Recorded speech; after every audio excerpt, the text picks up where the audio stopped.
All right, hey guys, Brandon here again for another play session. We're gonna mix up Boston and Trenton this time.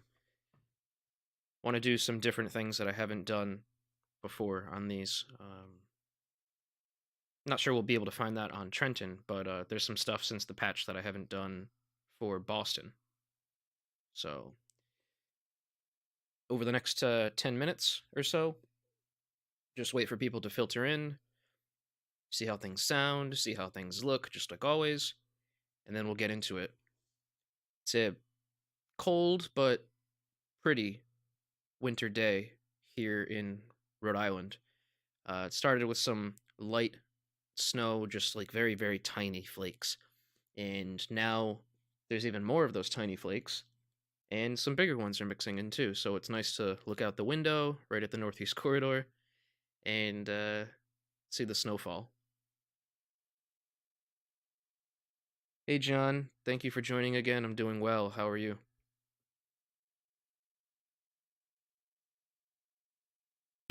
Hey, Matt. Can't wait to see what you're pumping out next. The content's great, man. And I appreciate all the kind words in your latest video. I finished watching that one this morning.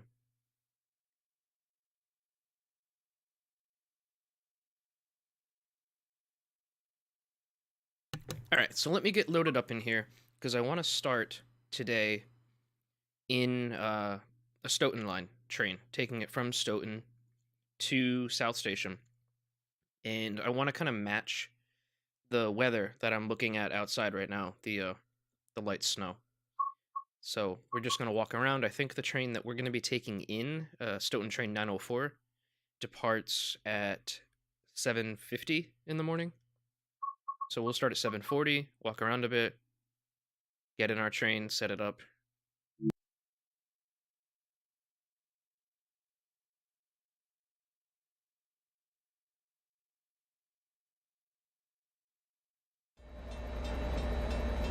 Has anybody popped over to Matt Peddleston's charity stream yet today? I was in there for a couple hours this morning. It was a pretty good time.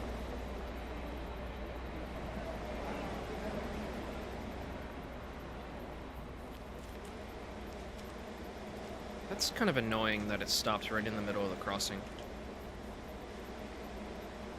So normally while the train's waiting, it's supposed to be back there, not following this crossing. But whatever. Can I climb up from this side? Yes, I can.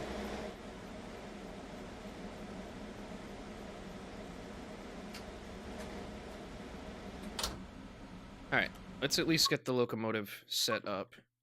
Yeah, so this is MBTA Stoughton train number 904. We'll at least get the train set up while we wait for more people to come in. So the way we're going to set this up, obviously, reverser forward. We're going to do headlights. Where are you? Right. No, that's cab signal switch. We'll turn the cab heater on. Not that that's going to do anything, that's just for immersion. Headlights. Now, the marker lights is something that's always confused me. I think that gets set up in the locomotive. But let me check. It might be a train line control. Oh wait, no. That turned on my marker lights.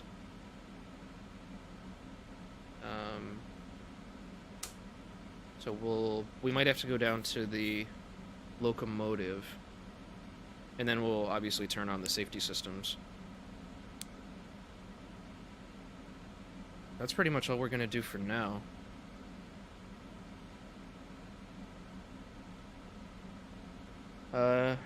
So while we wait for more people, John Miller asks, do you have any issues with access? I thought that was Acela, sorry. Access on Trenton route, I have issues. Yeah, there's some issues right now, especially with acknowledging signal downgrades on certain equipment and having it still yell at you even though you are satisfying the requirements. So let's get out here and try to turn on the marker lights for the locomotive. And then Michael Bryan says, let's get this line extended. Are you talking about the project they're doing over here? What is it called? The South Coast Rail Project? Oh, there's a lot of people waiting for my train. Come on, guys, get out of the cold. Get in the train. Or maybe I should have opened the doors for them. Oh well. Alright, let's find marker lights. I think it's down here. Headlight rear, we don't want those on. Headlights front. Step lights, gauge lights.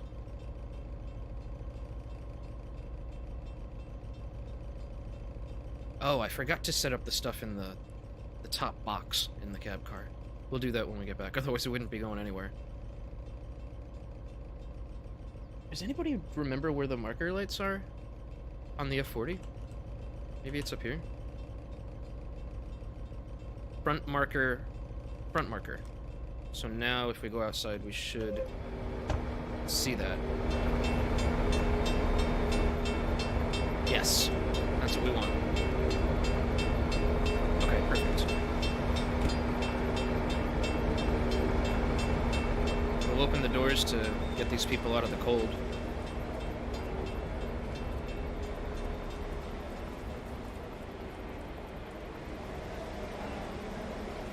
Oh, you mean the main line from, yeah, get it extended from Providence to points west. Yeah, like New Haven, etc.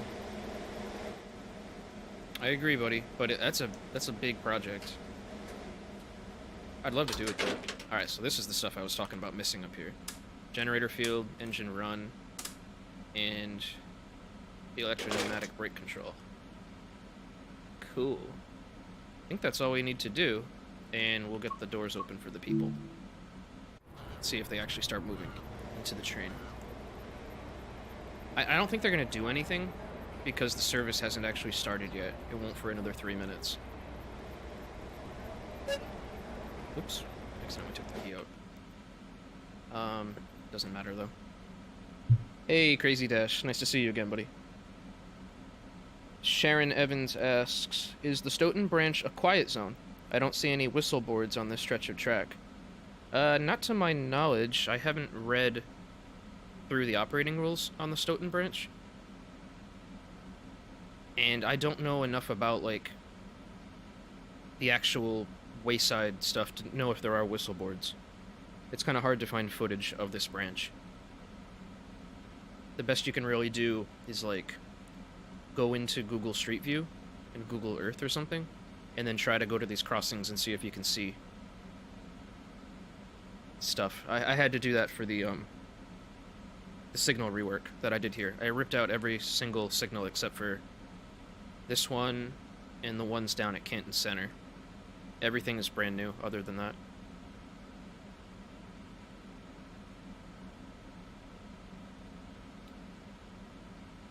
Yeah, another thing that I'd like to see is the Fairmount line. Because the track's already there, they just had to slice it off. Haven't really told many people that. When I did this project, I had the whole Fairmount line running too. That was fun to operate with the Caltrain equipment. It was just due to, like, time constraints and art resources, they had to cut off the Fairmount line. But yeah, we're gonna sound the horn for every crossing. For this section.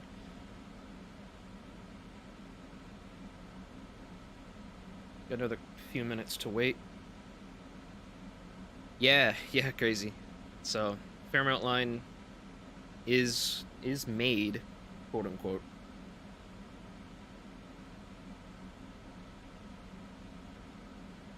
Hey Jarrell, how are you, buddy? I saw you in Matt's stream this morning. Thank you for donating.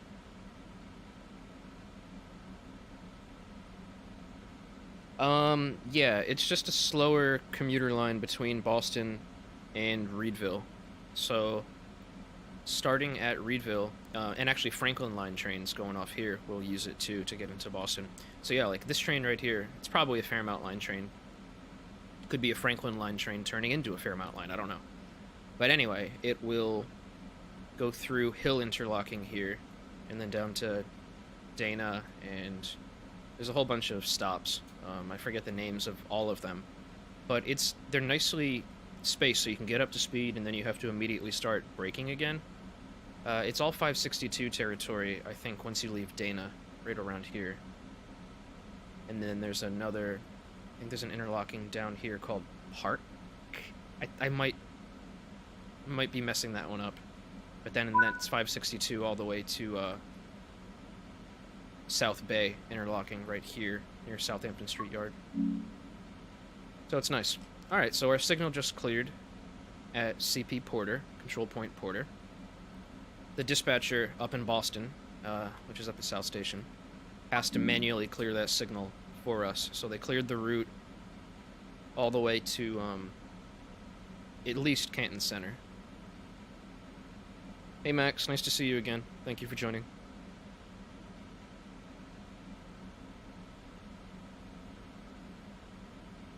Yeah, and it wouldn't even be that difficult to add in more MBTA branches as DLC. So the Fairmount line is a good one. Could even do the Franklin line, the Needham line, like you said, would be nice. There's a lot of good opportunities. So we are almost loaded up and ready to go. Let's get these doors locked and make our way down to Canton Center. I'm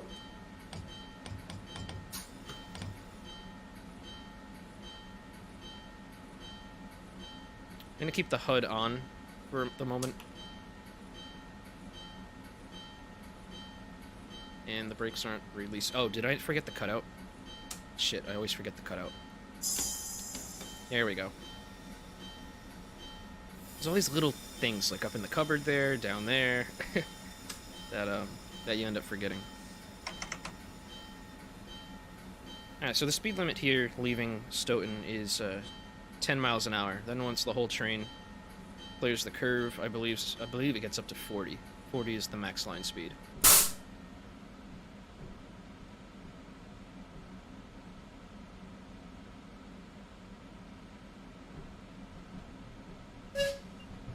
Yeah, I mean, North Station wouldn't be a bad idea either, if we were gonna do more MBTA stuff.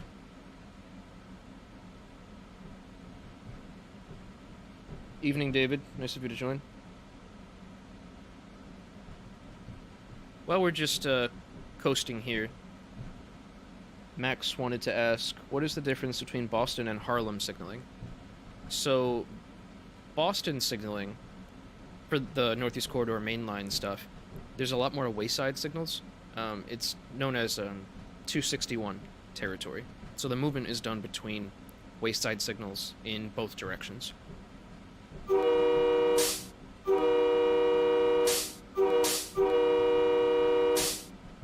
So, Harlem line, or anything Metro North, pretty much. Oh, I hate the screeching sound of that wiper. Turn that off. Get out of my way first. There we go. Harlem line is all cab signaling, pretty much, just like the Stoughton branch here. So the only times you have wayside signals are at your interlockings, controlled points, and stuff like that. Every other signaling point along the line is just a little track circuit. It's functionally the same as like a normal signaling point with a signal at the side, but you're just moving according to your cab signals. So this one is kind of hard to see, the SDU, but we do have a clear cab signal right here. From time to time I'll get up and show you. But now we're going down the hill to Canton Center.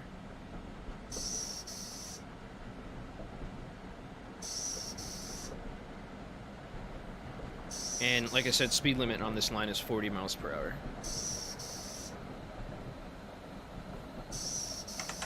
Oh, it kept the sound going.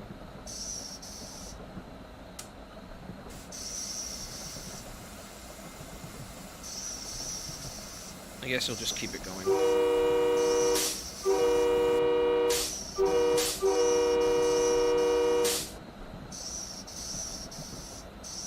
think it's duplicating the sound. See if I can get that to reset. It's still doing it. Whatever. We'll just deal with it.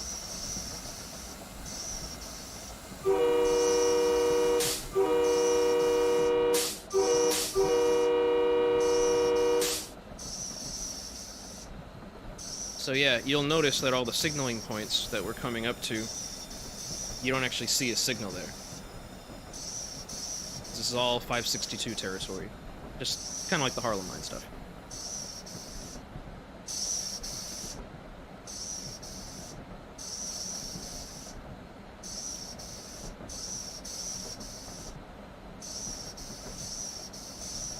So David is asking, why are there two yellows side by side before entering Boston? They act as a red. No, so those... when we get to Boston, I'll explain more. But they are dwarf signals. Just like these right here, except they're mounted in an overhead gantry.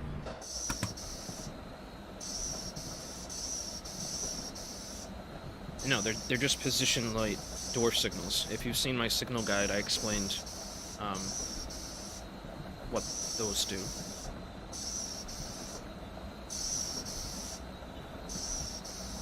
Yeah, they're on the gantry. Yep.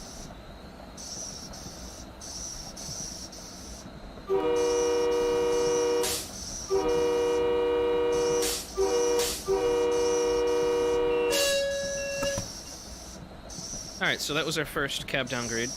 Coming up to center, interlocking. So we gotta drop to 45. And the reason for that is essentially our distance signal for center. And center, at best for us, considering we're switching tracks, is gonna be medium clear. So while we're already doing under 45, we don't have to do anything other than just acknowledge it.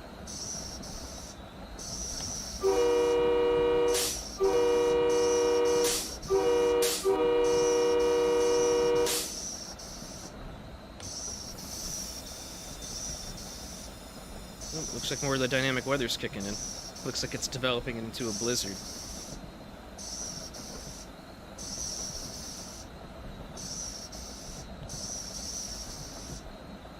It's all good, though.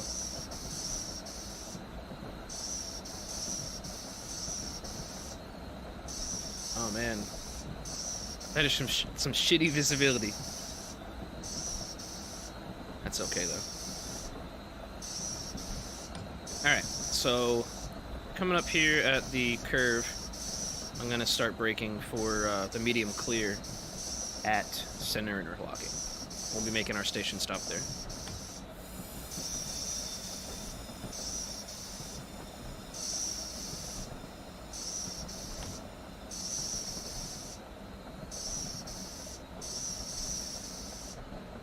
Wow, the visibility is bad.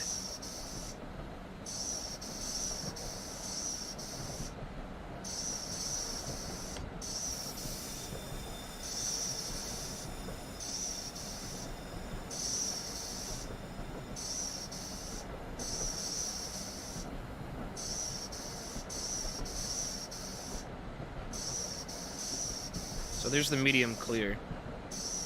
Actually, it's medium approach.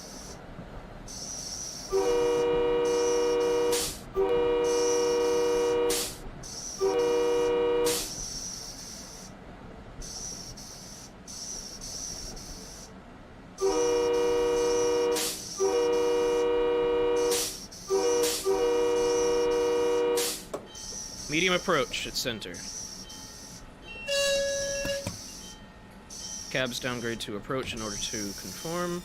That's what we just got down to. Approach.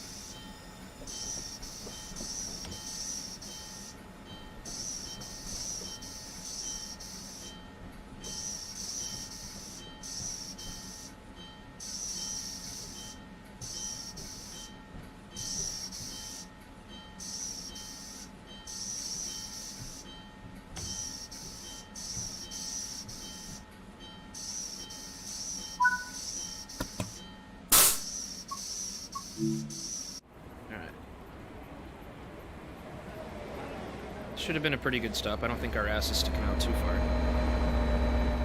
Yeah, that's a good stop.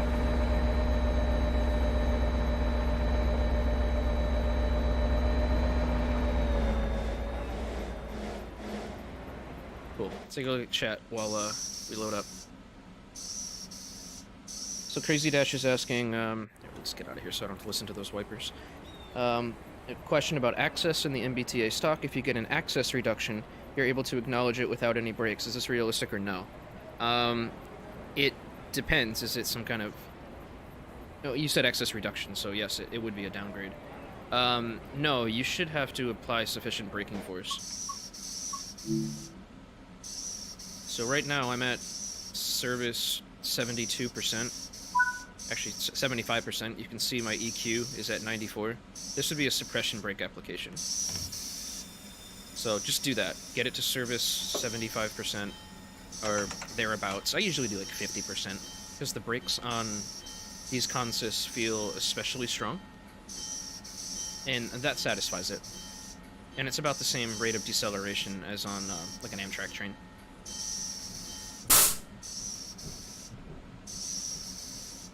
Alright, we're gonna turn... Actually, once we make our stop at Canton Junction, I'll turn off the HUD. So we had a medium approach at center, which essentially means proceed prepared to stop at the next signal, which is at the end of the Canton Junction platform. And then if you're... Oops. That was a drop to restricting, and that's because of the stop signal ahead. So I was saying the definition of medium approach. Proceed prepared to stop at the next signal. If you're exceeding 30, start slowing to 30 as soon as the signal is clearly visible.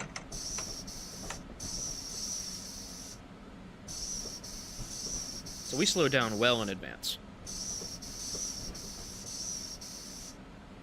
And we should have a stop signal up ahead at Junction.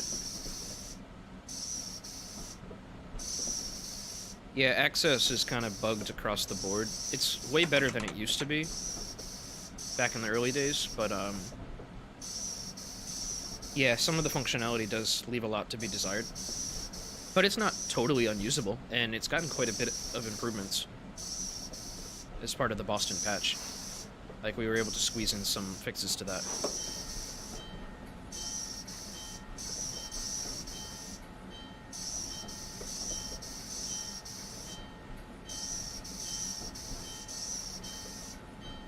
Yep, so we have that stop signal at Junction.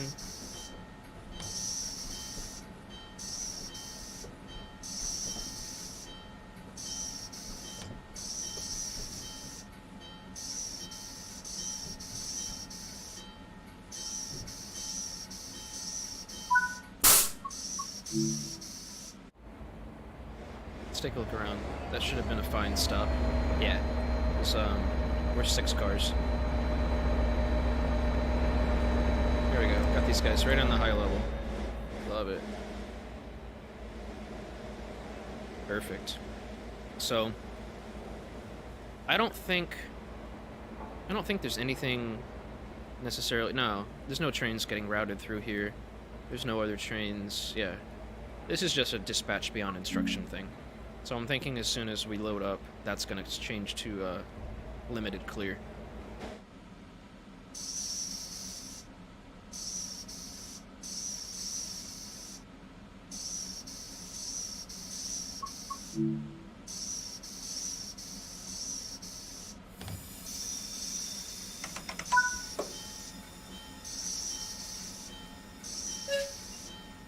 Alright, well, I got a medium approach, anyway. That's something.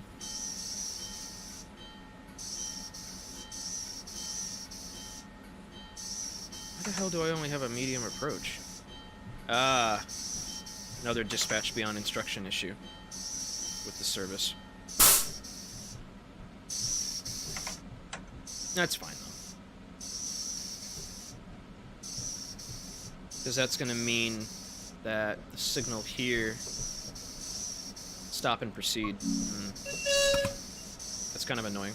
But whatever. You guys will get to learn about operating past the stop and proceed. So while we get up to 30 miles per hour, Crazy Dash asks, I don't know if you saw my previous question, but if you're stopping at Hyde Park, there's a red light after the station, meaning you're going pretty slow between Forest Hills and Hyde Park. Yeah, it depends on the situation whether that's realistic. It's probably not realistic, and it's just an issue with how the scenario, or the timetable, rather, is scripted. So you heard me keep saying dispatch beyond instruction. So in the timetable, on a per instruction basis, you can choose to have the dispatcher reserve additional signals beyond that instruction.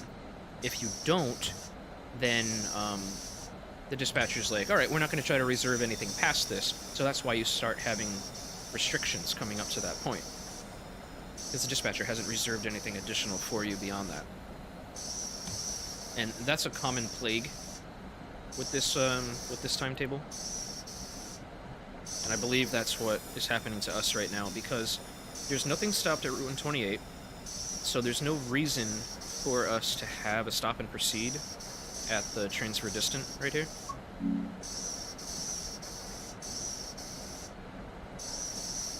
That's okay, though. But at the next block point, our cabs will get dropped to restricting, and then we'll come up on the stop and proceed. I'll show you how to handle that situation, because it doesn't come up very often. Yeah, if you watched Blue Games stream, I think it was yesterday, he was playing Acela 2160, and that one had... Let me preface that with this. There were certain services before the signal fixes where, because the signals behaved less restrictively and less accurately, you were able to make certain timings that you now can't because of my signal fixes. So because of that, certain timetable runs behave differently. So you'll end up being later at certain spots than you were previously, meaning some AI trains might squeeze in front of you, you know?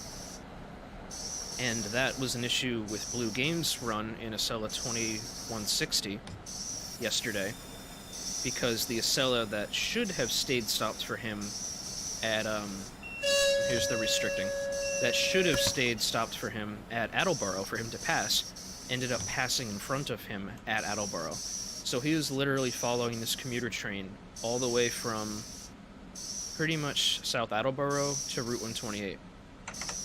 It was a great signaling lesson for him.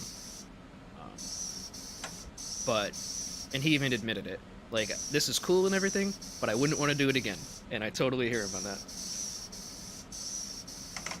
Max also asks the difference between Boston and LIRR signaling. Oh, that's really tough. That's really, really tough to get into. So I scripted these, and I scripted the LIRR signals for Train Sim Classics route, and I'll tell you, it was hard learning all those little different nuances. I can't really get into it right now, because I'd have to refresh my memory. I have a Long Island Railroad signaling guide up on YouTube on my channel. Go watch that. That might answer some of your questions. That goes over pretty much everything.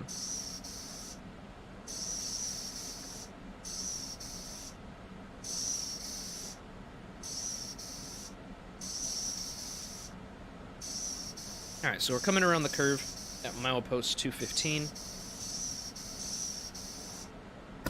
And right after the curve, we'll be at the distance signals for transfer. I'll get out of the cab for a little bit. Just that noise. It does get better, though. You get more used to the wiper noise as you go, but I'm going to try to get more time out of the cab. This is what it's like, cruising at restricted speed.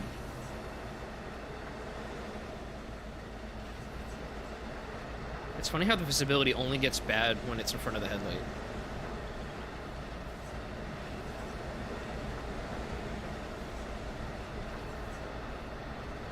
Yeah, so there's the stop and proceeds. Milepost 216. 12 miles from Boston. Well, Long Island Railroad, they like to do things their own proprietary way. Oh wait, this one's going too. Can these be controlled separately? Or is it just one valve that controls both? What the fuck was that? Did you hear that? It sounded like a nuclear... Oh my god.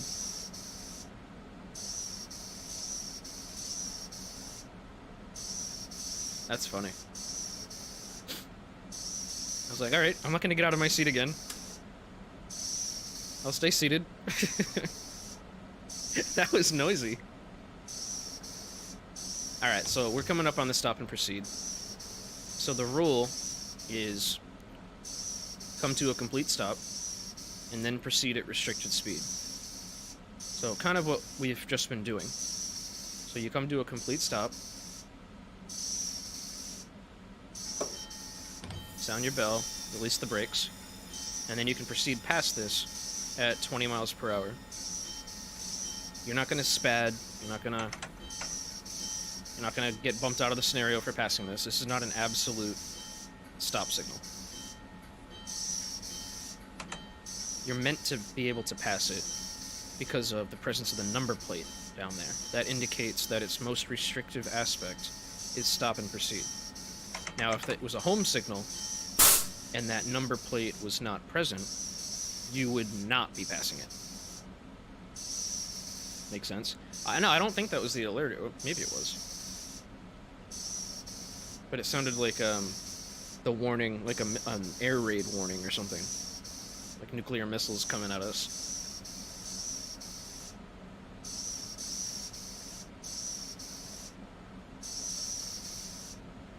Yeah, so we got restricted in the cab, limited to 20. And it's going to be this way all the way up to Route 128. And that's fine. Let's keep an eye out for that alerter thing. I said I would turn off the heads-up display, but I might not, just to get out of the cab for a little bit so I can see whenever there's a alarm about to go off.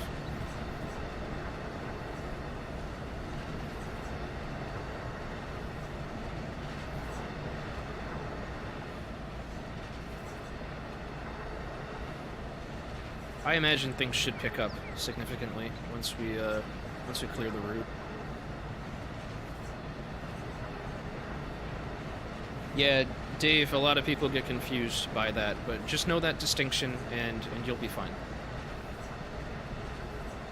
Look for the number plate, essentially.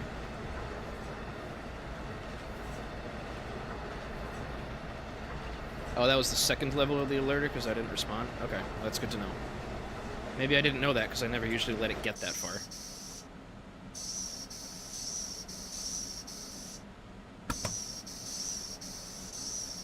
I kind of like it because it's the way NGT does it. They'll give you a visual warning before it actually sounds audibly, so it's not scaring the crap out of you. Anyway, coming into Route 128.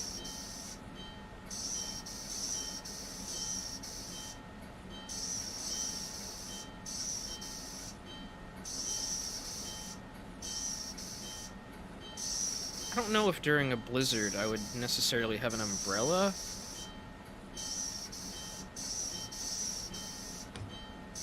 But to each his own.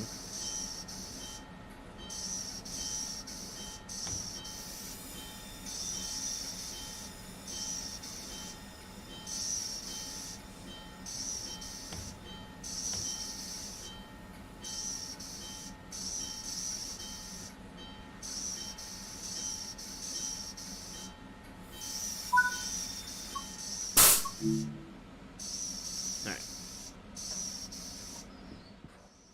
Walk around for a minute. It's crazy how realistic these look. This literally is what it looks like in there. In the T-trains, they have they use this, like, I don't know what kind of cleaner they use. But whenever I go into like a freshly cleaned car, there's like a unique smell about it. I don't know, just something unique to the MBTA. It's hard to explain, but it's not off-putting whatsoever. It's actually a really nice smell. Hey, what's going on, Whitsum? Nice to see you again, buddy.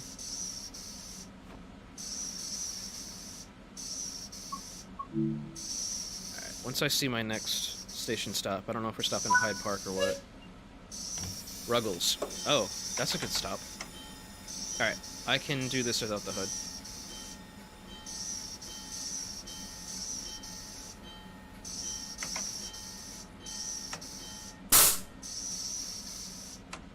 Visibility is shit, but we'll make it. We got a clear in the cab. It's indicated by the MAS light. You'd think that they would be able to position these a bit better, you know? Because everybody's going to be putting in claims for neck injuries with that placement.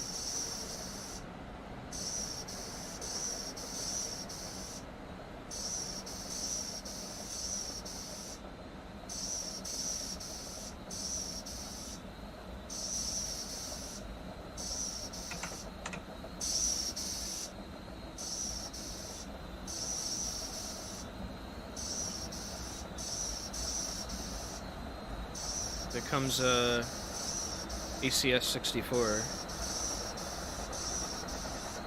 Northeast Regional, making his station stop over in 28.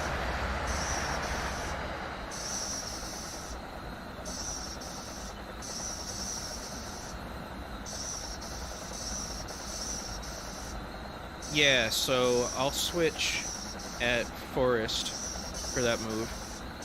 Yeah, so I'll get downgraded to approach limited. Well, I'll pass an approach limited at after Hyde Park. Alright, we gotta clear at transfer.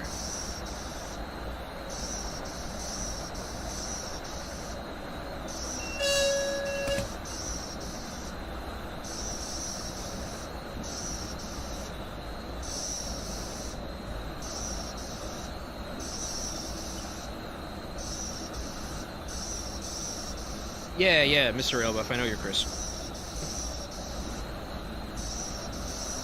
Hope you're doing well, man. Now, this is Reedville Yard. I think this is the CSX yard at Reedville. And the Fairmount line, if you go up there, continues there off to the right. That's Hill interlocking. Coming up to Reedville.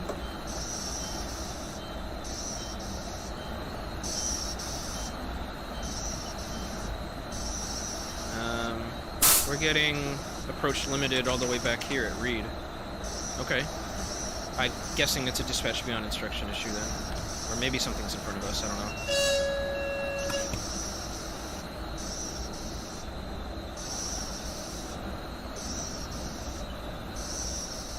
So, slow down to 45 after doing a suppression brake application.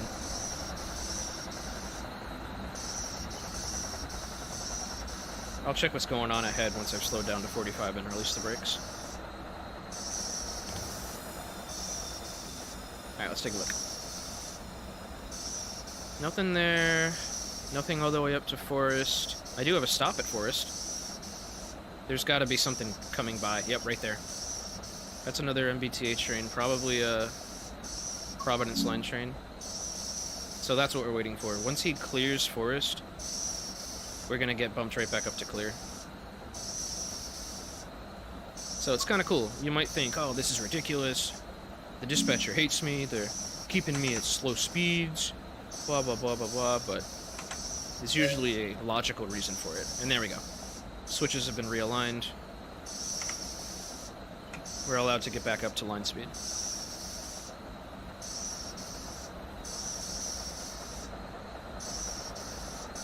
So now we have limited clear at Forest.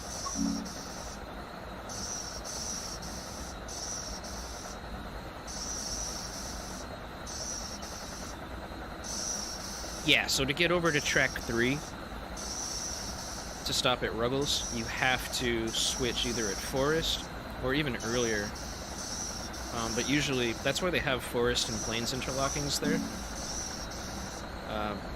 Forest is for switching from tracks 2 and 1 over to 3 and whatever, and then plains, the one right next to it, is for doing the opposite stuff. Yep, there's my nuclear warning sign again.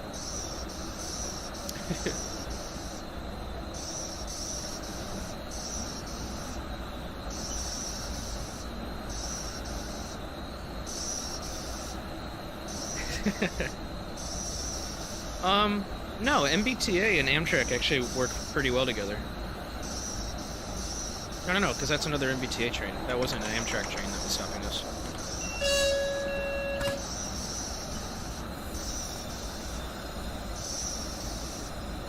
So, suppression brake application, till at 45 or below. And release. I'm looking at the white needle for the equalizing reservoir. So you want it to be at like 94. And then when you release the brakes, it goes back up to 110.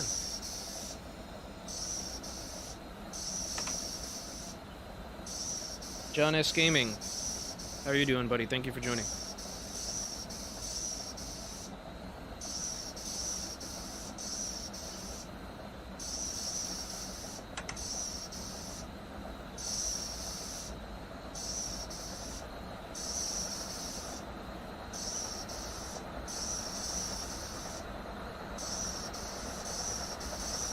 Yeah, it is an interesting dynamic when you have all these different MBTA branch lines, and then you got high-speed Amtrak sometimes doubling the speed of the commuter rail. It's a balance. Let's put it that way. It's a well-coordinated ballet.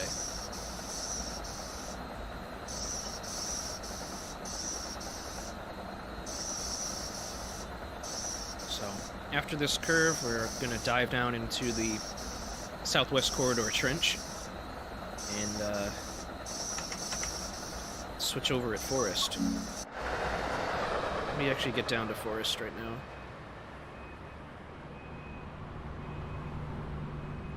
So there's our limited clear signal at Forest.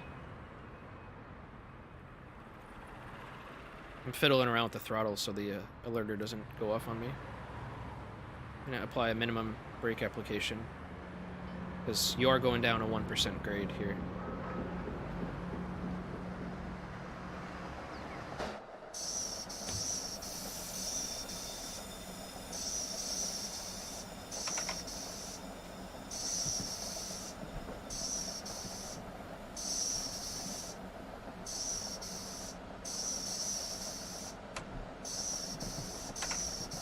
So we switched over to track 3 at Forest. Once we leave Forest, then the cab should pick back up to clear. Unless there's something up ahead of us. There's definitely something going on. Probably another dispatch beyond instruction thing at Ruggles. Yeah, because we got to stop at Ruggles. At Back Bay. And actually, we also have a stop and proceed at the Distant. Yep, it's another dispatch beyond instruction issue. So we've got an approach signal here at Plains. I'm gonna start taking that suppression brake application.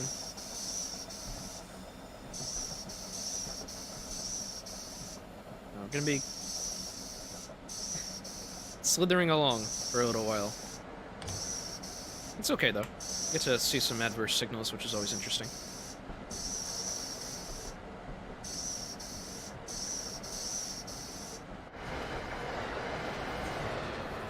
So this is Plains interlocking, which has the switches going the opposite way. And then the MBTA orange line.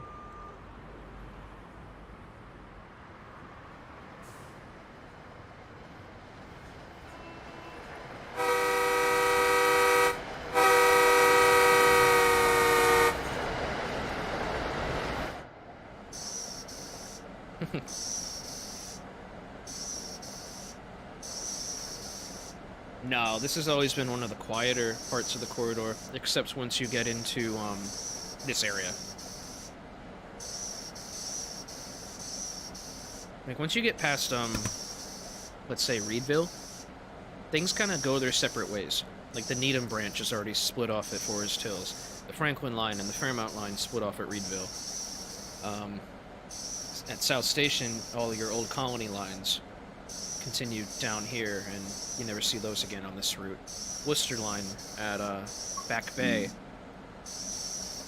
So things are really, really busy, like around here, this central artery, but once you get out of Boston proper, then things do quiet down a lot.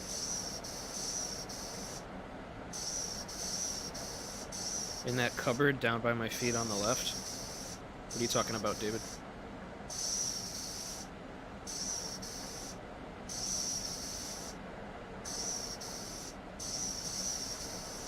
So we're coming up to the block point before the next signal, so we should get downgraded to restricting at that point.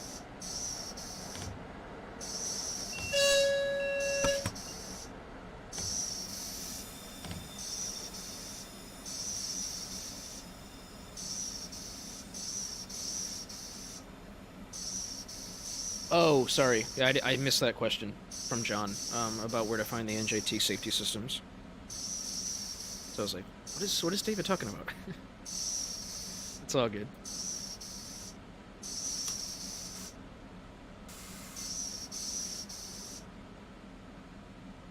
Is that one still on when I turn it off? Oh, that's why the noise keeps going. It's not duplicated noises. It's, let me increase the throttle a little bit more. It's, so I have the wiper valve for this side. Where... Did they not model the wiper valve for this side? They just... Oh no, there it is. I missed it. It's hidden over here, guys. Oh my god, the noise went away.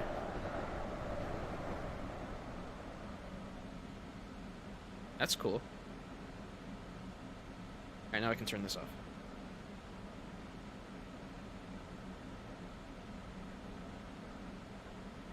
Oh, that sounds so much better, guys. Wait, you told me? Oh, I'm sorry, Chris. I didn't see your, reply to me. Sometimes I miss things. Yeah, whatever. We figured it out. And now I'll never forget. That was an inbound... That was an inbound Stoughton? Are you sure about that?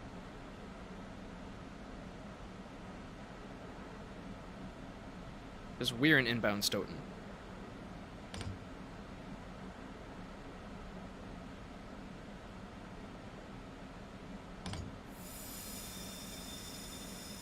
I'm not in the development branch, so I can't just... Or in the editor, I can't just highlight over the train and find out what it is. No, this is a Stoughton line train. This is, Stoughton 904. That's probably a Providence line train. Yep, so there's our stop and proceed signal. Now, this is one of those exceptions, and I made note of this in the signal video. These particular signals down here, they don't have a number plate. You just have to know from memory that their most restrictive aspect is stop and proceed. These are not home signals. They don't control junctions. It's not a controlled point. These are just distance signals for cove and planes interlockings, respectively.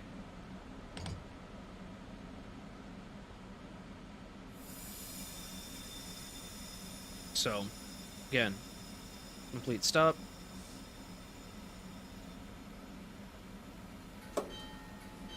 Bell, release, accelerate at restricted speed.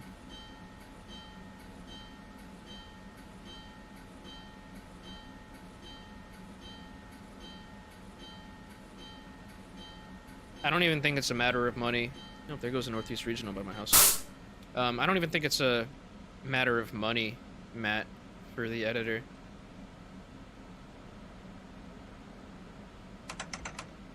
I'd love for it to be public. That'd be so cool. But there'd also have to be, like, or there should be anyway, like a workshop of sorts, kind of like how Train Sim Classic has the Steam Workshop.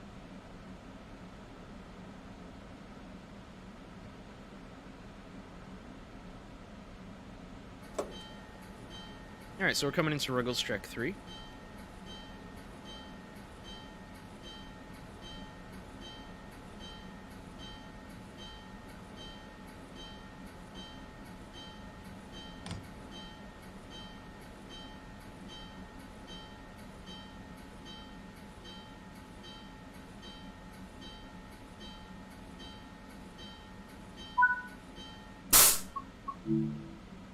Alright, let's take a look around.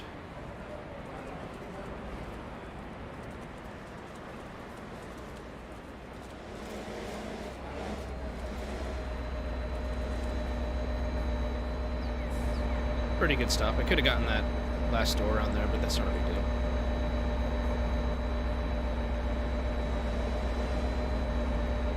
A lot of times they'll leave the engine hanging off, maybe like right here though.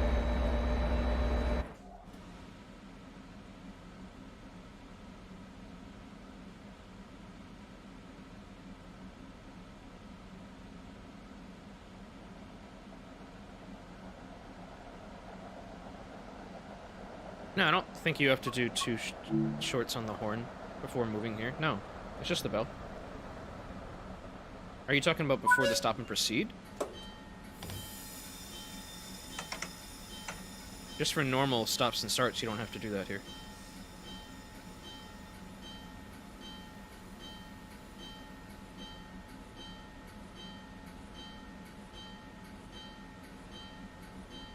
Yeah, so you can tell that it's just a bunch of dispatch beyond instruction issues, because after every single thing, we're getting cabs upgraded. So now we're at approach medium 45, which is the best you can have here. Coming into Back Bay.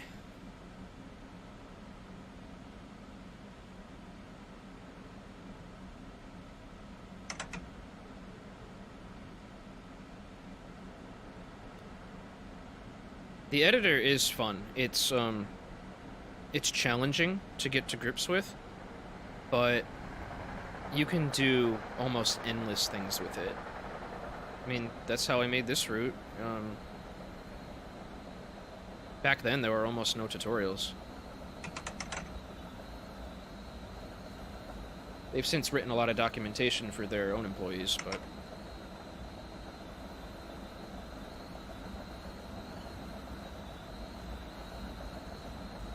yeah, you can do some crazy stuff. Things that are barely possible without immense coding skills in Train Sim Classic, you know?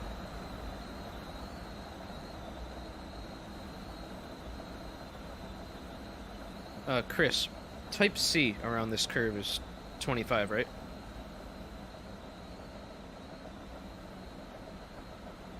I know you know.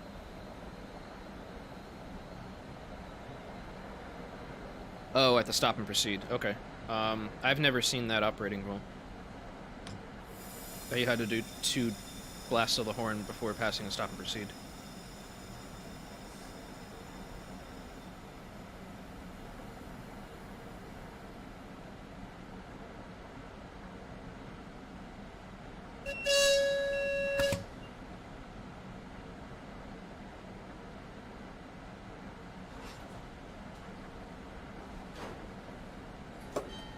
Coming into Back Bay, Track 3.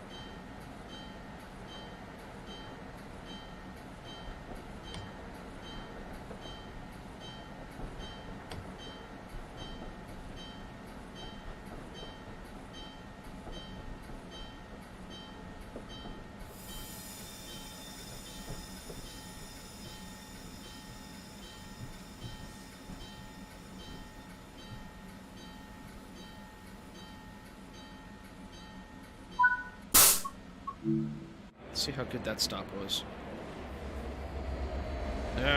Too far. Yep, way too far. I wanted to keep that thing in the tunnel. Haven't practiced that stop, however.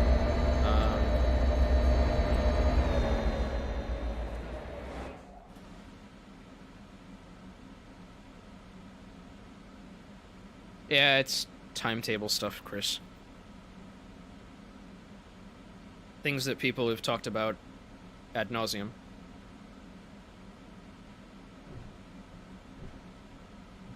I do want to take a comprehensive look at this timetable. But the other issue that I can't solve is how do you make trains obey cab signal speeds? Because that's the whole reason they're getting face to butt.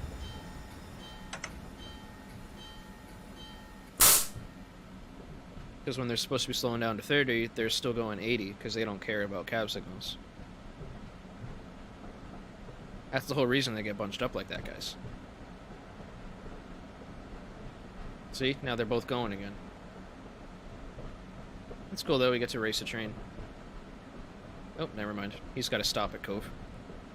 And we have a medium approach.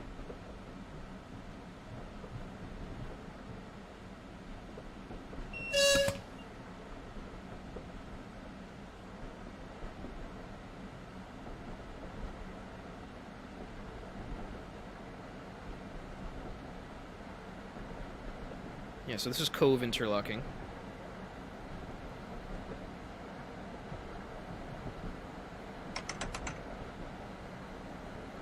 I think that's Interstate 90 over there on the left. Could be wrong about that.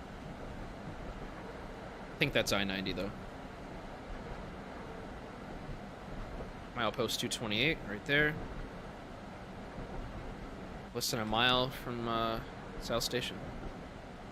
I'm gonna start slowing down for the 15-mile-an-hour curve at the end of Cove.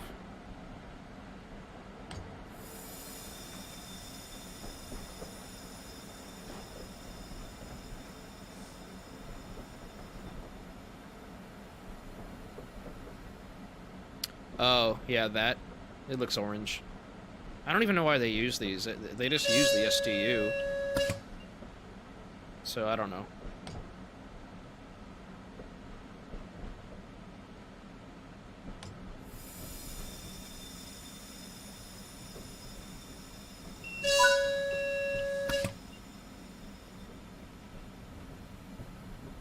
And then that's meant to represent restricting.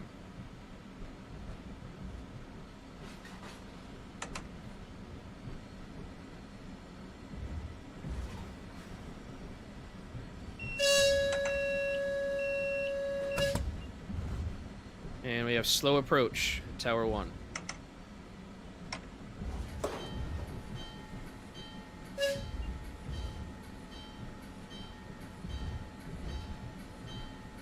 So per the rules, you gotta sound your bell all the way through Tower 1.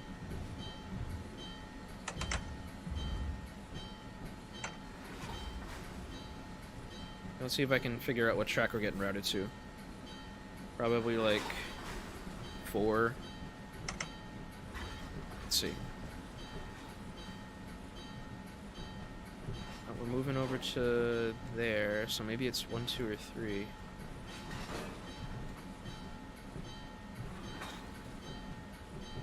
What's that slip look like? Looks like we're going straight through the slip. So it's either tracks 1 or 2.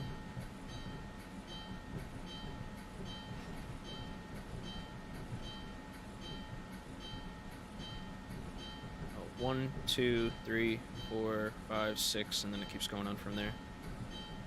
Looks like we're going on 2.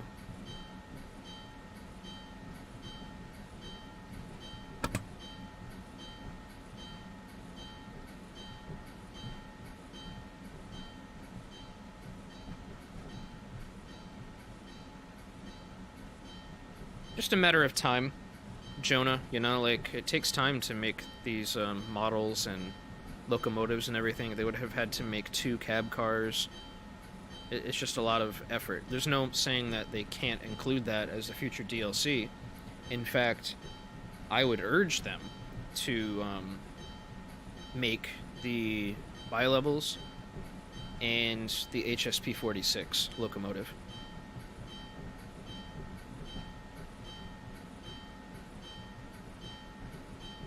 Here we go, track 2.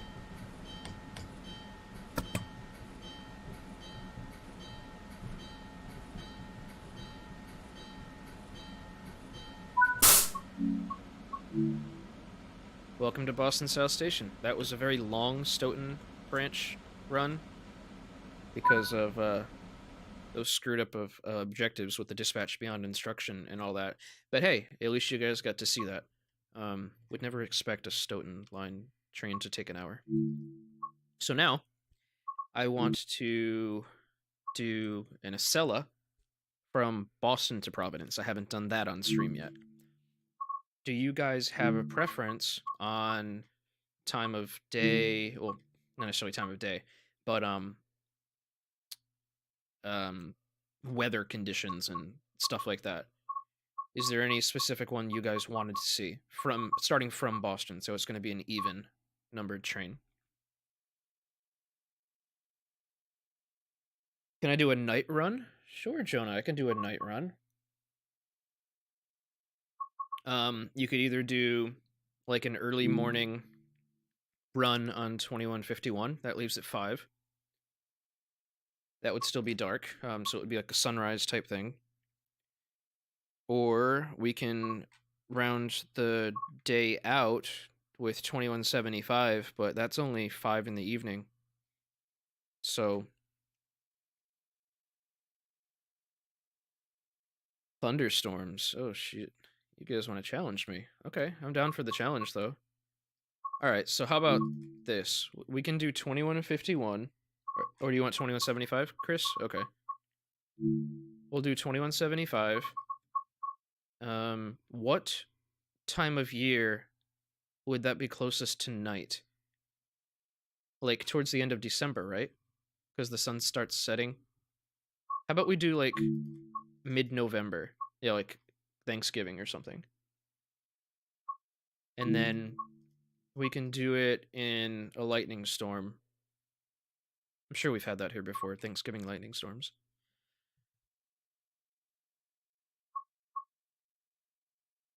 Does that look good to everybody? Anybody want to make any adjustments?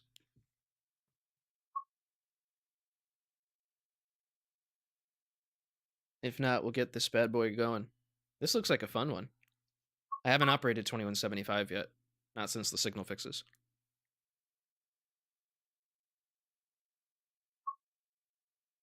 It's perfect. All right, cool. Let's do it up.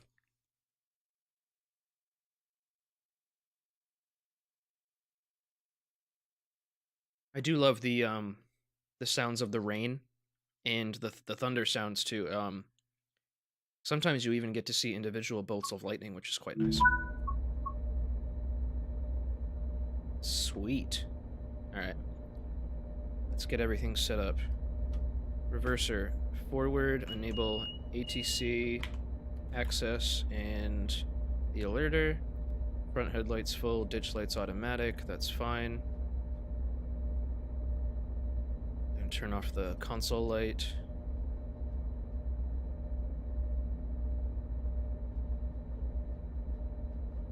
Probably just for immersion, turn the cab heater on a little bit, set that to like 72 degrees because I like it a little extra warm. That's about it.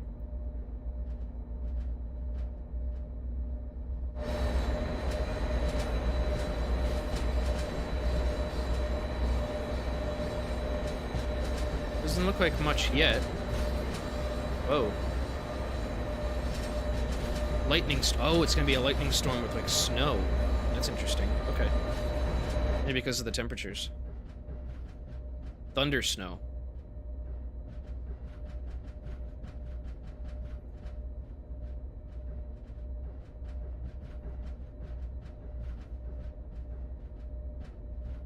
So, Chris thinks that we get slowed by an outbound commuter and pass him at Attleboro. Okay. Maybe. I hope we don't get screwed by that, though, because there have been issues, like I talked about what happened to Blue Games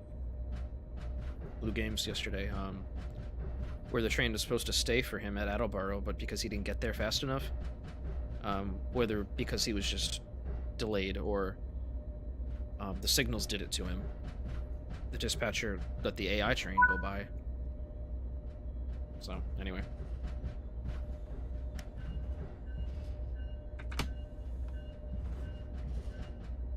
$21.75, okay to go.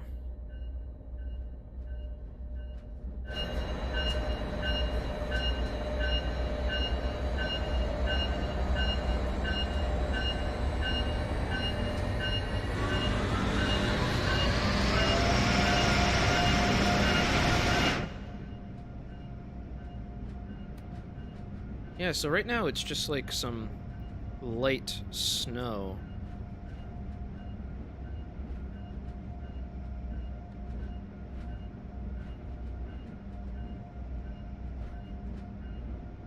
Alright, we got a... you might be right, Chris. We have a slow approach at Tower 1.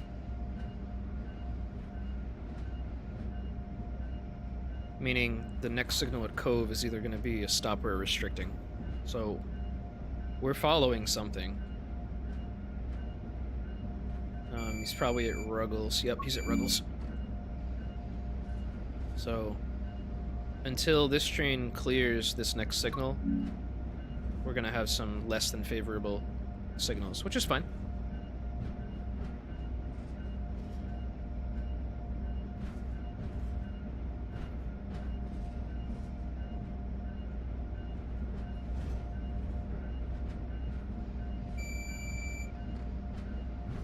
Yeah, sometimes the displays glitch out like that. Does that happen to you guys? Like they'll start flickering?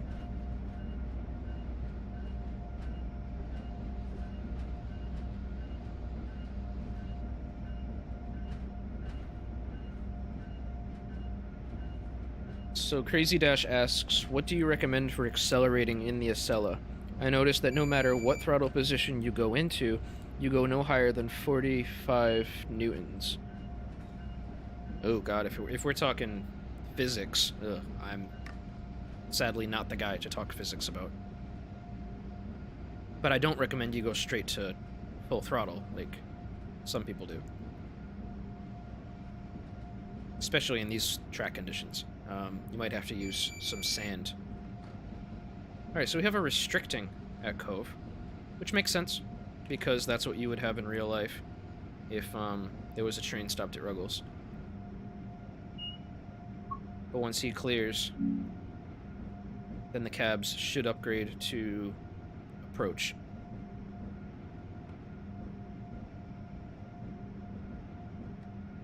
So, watch for that. Yep, he's about to clear. Oh, look at that.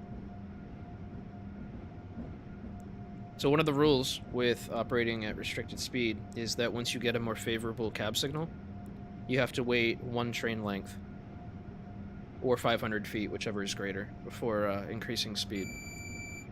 So I'm just gonna wait till I get a couple cat poles in, and then I'll start accelerating to 30.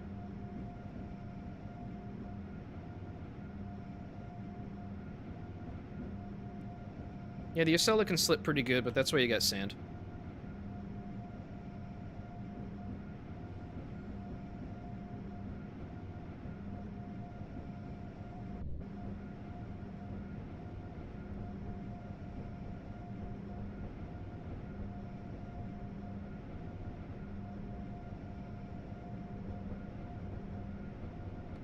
Alright, we'll just coast all the way into Back Bay.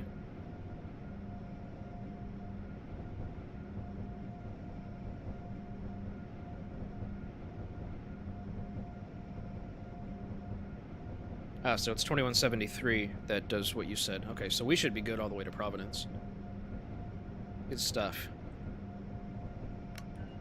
Alright, let's get these wipers turned off. I always forget where the wipers are. Ugh. They're over here on the Acela, but off to the other side on the ACS 64.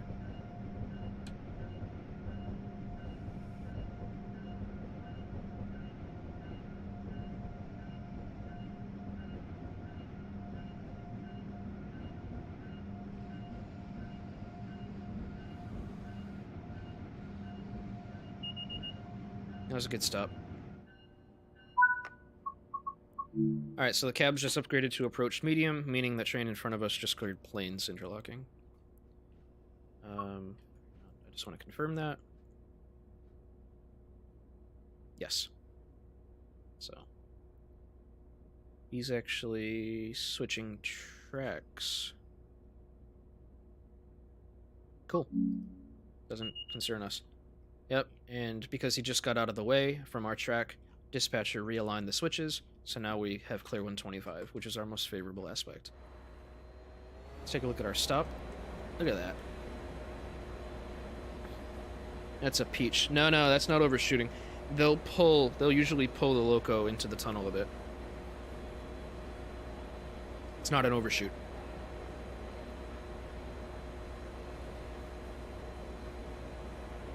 Yeah, I gotta practice my stopping patterns here with the MBTA stock, because I pulled way too far that time. I want to keep the loco back here because there's a vent shaft in real life right there, right about there. Anyway,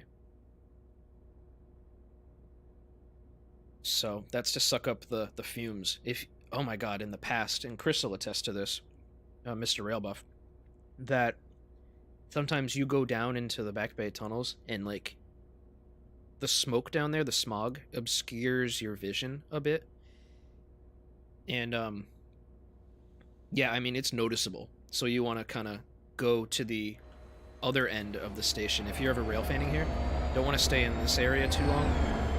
You want to kind of get out into this open area a bit more for a while. Just because the air quality in here is so bad. It's gotten better since they've installed the new vents, but yeah. No, there's no E marker here, Jonah.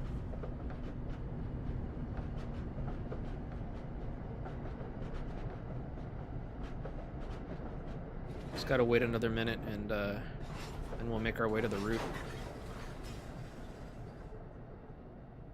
Yeah, the stop markers at this station, there's none. I mean, I don't know. Maybe in real life there are some for track 3.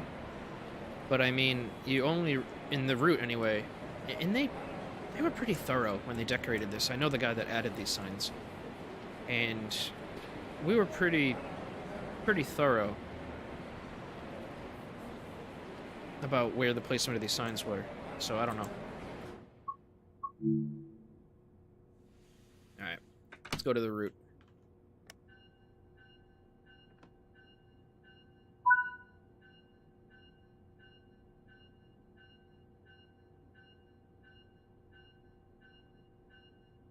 Do I have traction lock right now? I do. I always fuck that up. I have to wait until the doors close, and then I can take the throttle out of off. Whatever. Not a big deal.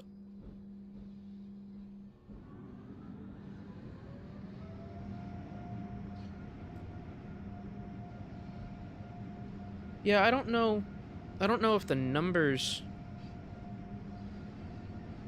Yeah, the numbers are kind of weird. I just noticed that too, Crazy.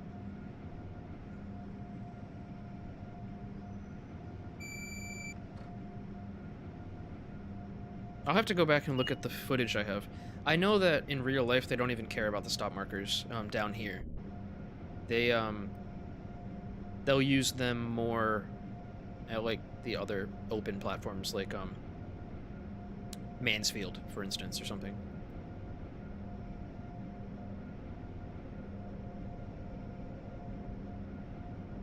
Alright, before the wheel slip kicks in because of the snow, let's get out of here.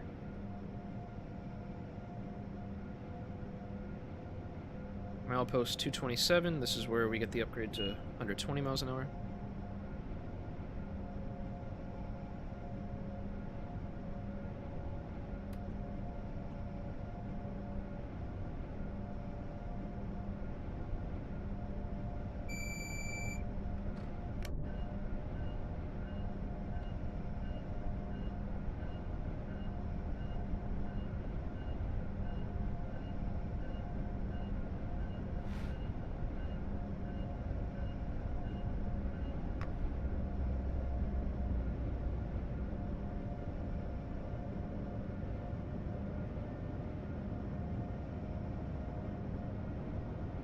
Yeah, so if I was running an MBTA train and I was stopping at Back Bay Track 1, like the same stop that we just made here, I'd pull the locomotive into the tunnel just for the fumes reasons. I'd pull the first car like halfway, 3/4 of the way into the tunnel.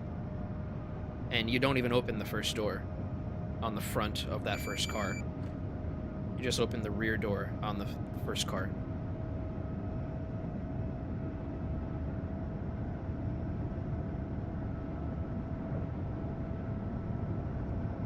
But on, at stations with like just like a short section of high level platform, yeah, you'd want to have at least one door positioned on the high level for sure. It's usually the car right behind the locomotive. That would be the one that gets the one door open on the high level. So we gotta clear at planes.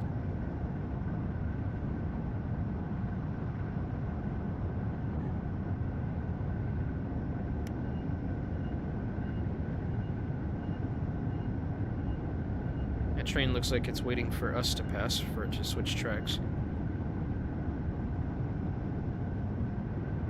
You gotta clear at Forest.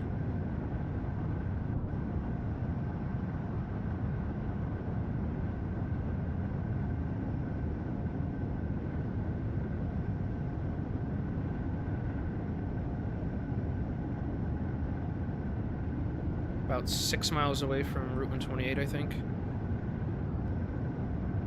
Maybe 5 miles, something like that.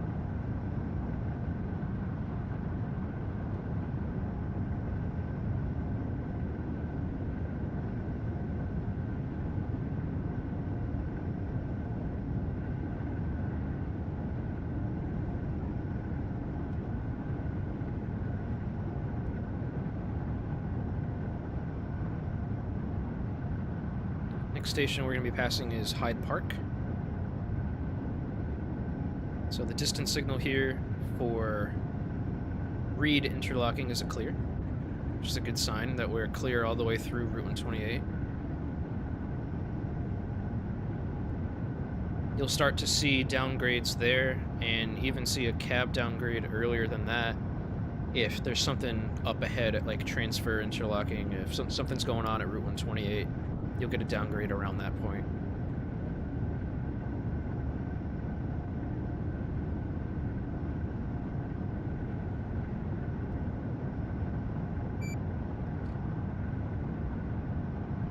Passing Hyde Park now.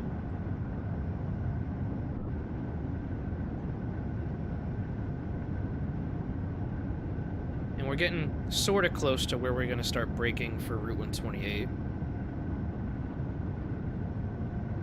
I usually like to start braking a few seconds after entering transfer interlocking. Not like this. Well, that's the entrance for Reed interlocking. We had to clear at Reed. But, not my signal for transfer, which is the one in the passenger bridge here. But the one for track 3 and track 1. Alright, so we just got upgraded to clear 150. That's where you get upgraded. So right about here is where I start braking, and not like a full suppression brake, but I'm taking 10 pounds right now, so it's a little bit more than a minimum. I'll hold it there for a little bit.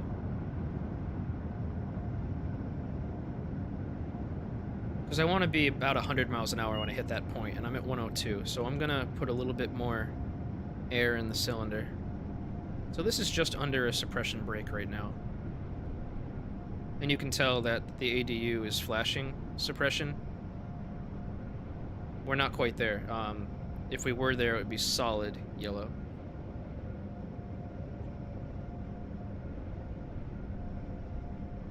Yeah, well, crazy. I'm talking about passenger comfort and taking into account the weather.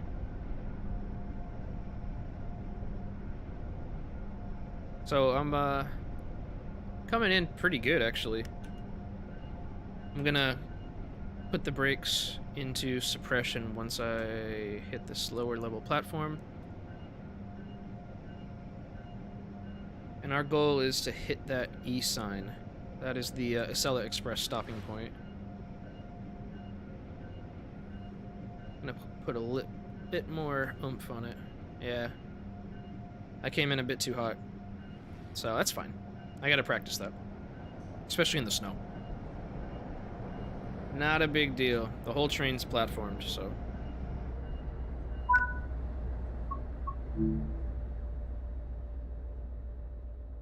Cool.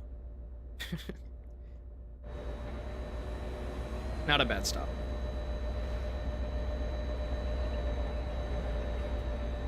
The only reason they really have you do that is so that in inclement weather, people getting on the train can stay under the canopy and not get like wet or anything.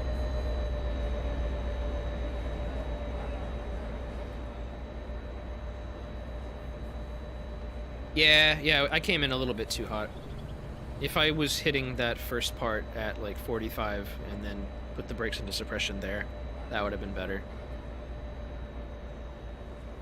Not a big deal. Probably should have, actually that's the other thing. The brakes weren't as effective. Probably had some snow buildup, so I should have actually actuated the snow brake. Maybe at like Forest Hills. Or Hyde Park, or whatever. Just to get the brakes system warmed up a bit.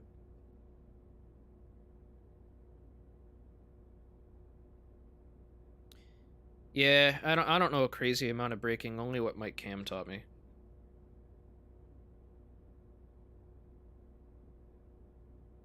So I'm still learning like all the little terms, like take 10 pounds or take 20 pounds or whatever. So the fact that I'm doing that, that's progress.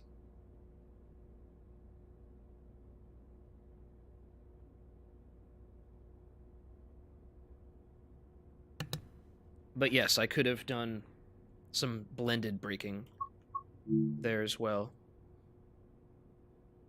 All right, let's get out of here. I'm gonna put some sand down.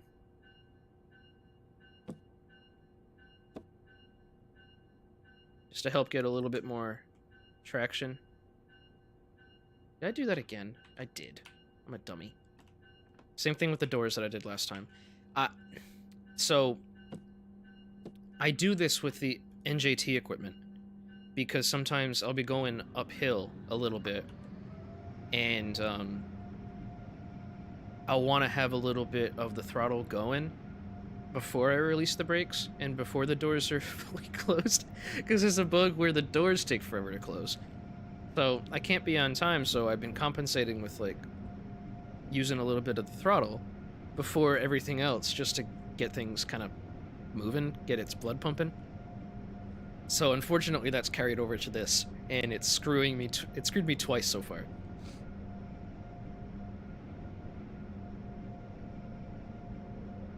Whitsum says, yeah, if you keep the master controller in a power zone, okay, and the automatic brake valve will automatically balance air and dynamic. Yeah. I gotta get better with that. I will get better with that. It's just gonna take time. It's gonna help even more once I recalibrate the rail driver. Because right now, when I pull back on the throttle on the rail driver, I mean, that's not how you do the throttle here. So it's kind of ass backwards. So I gotta figure out a way to recalibrate it. Let me turn off the ceiling light. That's better. Yeah, Route 128 sneaks up on you. I know where the damn thing is. It's just,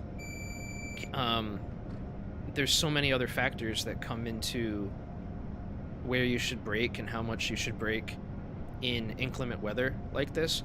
Like, for the stop coming into Providence, I want to remember to use the snow brake around, like, South Attleboro. So what the snow brake does is... And I could grab my Acela train set manual there, but it's kind of out of reach. What it does is, for the power car, it applies 6 psi to the brake something and actuators, and it basically, its job is to clear out ice and snow that may have built up over the course of a run, something that could impede brake performance. Because the brakes, like you notice back there, they were kind of operating cold in a way.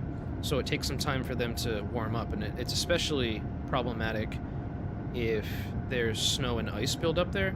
You're not going to get as good of an effect out of your brake, so the snow brake will clear that kind of stuff up.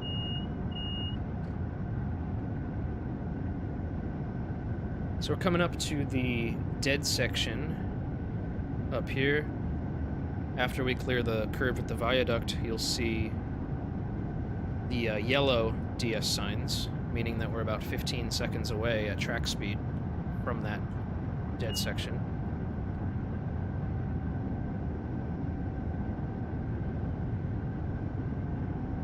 And I think I missed it.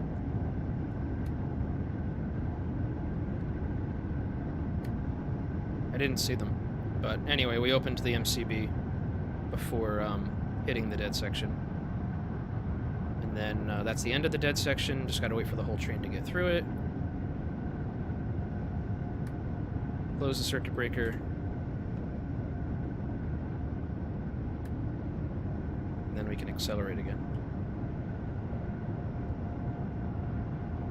Yeah, I must have missed the dead section warning, but I know where it starts, so. Clear at block point 211.3. Coming up on Sharon.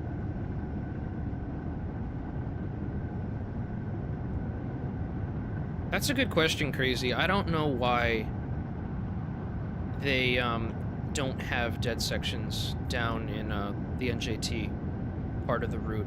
I think it's just the way the Pennsylvania Railroad way back then designed like the power sections and how the grids are and all that shit. I know the reason why it's done up here with the dead sections is because you have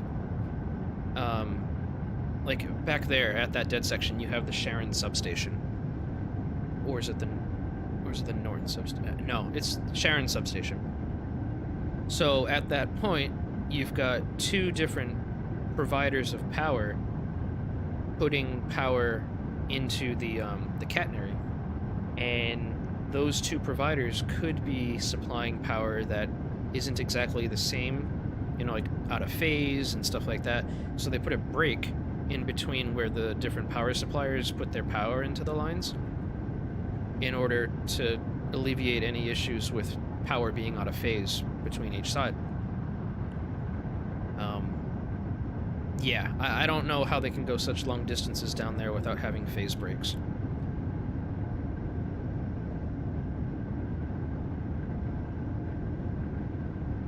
Jonah asks, why do the dynamics come on when the main circuit breaker's open? I never asked, so I don't know.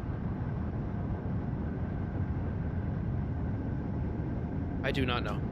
But we're coming up on the curve at milepost 207. I'm going to slow down to 125. I think that was the block point. Yep, there's milepost 207. Yep.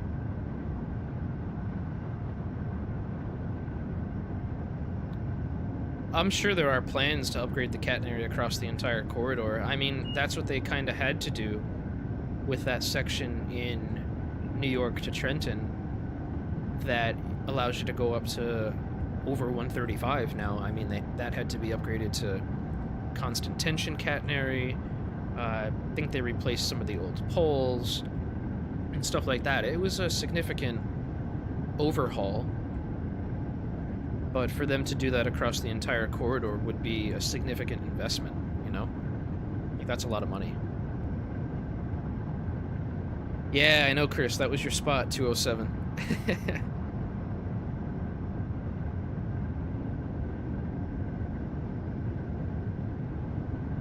Alrighty, 205, clear 150. Here we go. We've buffed there a couple, at least once, Chris, at that paralleling station. at Norton. That's a good spot, right on the curve. You can see the signal going up the hill and everything. Clear at Mansfield.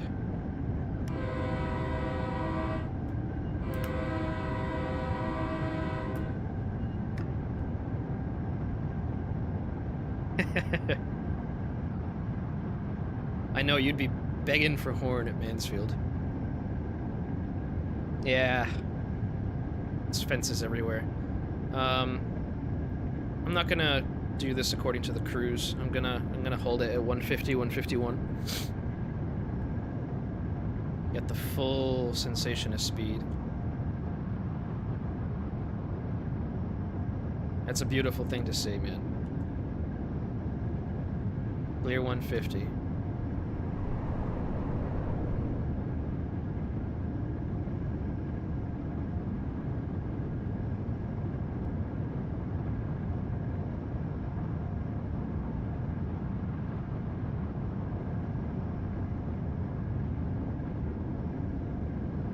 It's crazy how fast you just start moving past landmarks.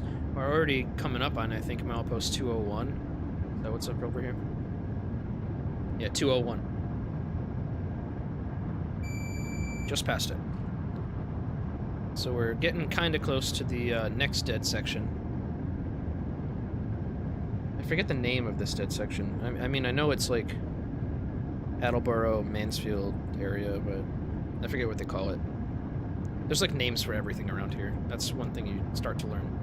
Everything has a name. This is the distance signal for Holden. Oh, I know I'm coming up on the dead section soon. There's the warning. So, as soon as I see it, there we go. Just entered. Chickadee Crossing, okay. Yeah, I remember that used to be a crossing, okay. Alright, now we're at Holden Interlocking. This is where MBTA trains switch off to get to Attleboro. To and from Attleboro. It's an 80-mile-an-hour switch right here. It's the only 80-mile-per-hour switch on this section of the corridor. Oops. We just got to drop to clear 125. That is a sign that we're following something.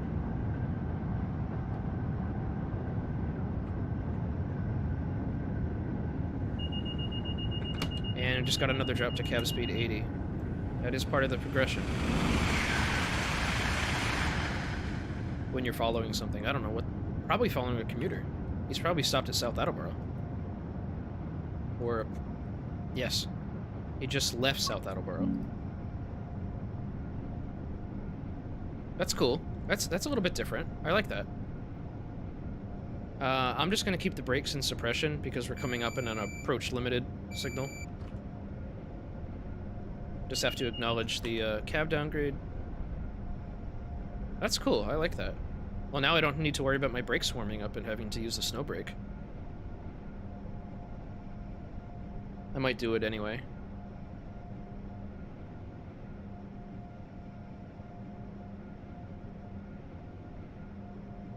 Alright, so back off the brakes. So Crazy Dash asks, when slowing down for the 110... Oh, yeah, we just got an upgrade to cab speed 80. Yeah, he just cleared another block. Okay. Yeah, I'll accelerate a bit. Let me make sure I don't have traction lock. I do. I felt like I did. Remember, throttle back to off, guys. It's hard to do on keyboard, though. I'm sure it'll be fine on Raildriver. But, back to Crazy Dash's question. When slowing down for the 110, do you use cruise control or some air brakes? If you are trying to make up time, then go with air brakes. If you are running really... If you're more caring about passenger comfort... advanced approach, by the way. then I would go with dynamics. Or even a blended approach. Like, throw the brakes into minimum at some point and then supplement with the dynamics. You know? But if some of the drivers are very aggressive, some of the engineers, rather, and they'll use air brakes in a lot of spots.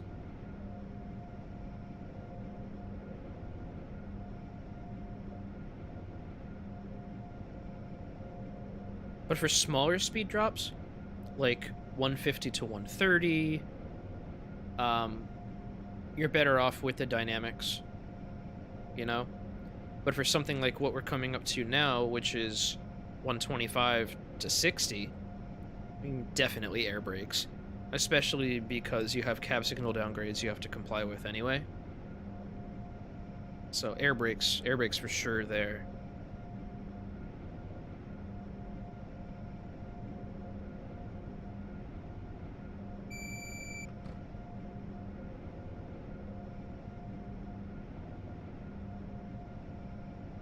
Wow. When you ran with Joe, he braked that late? And he was going 150 at the distance? For Hebronville? Holy shit. Okay.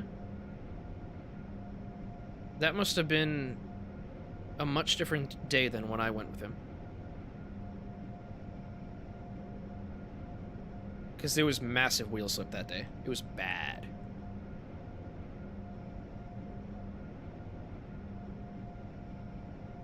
Yeah, just play around with the brakes, to be honest. I'm not going to accelerate to 80, even though we're allowed to go 80 right now. Because we have an approach limited signal at Hebronville.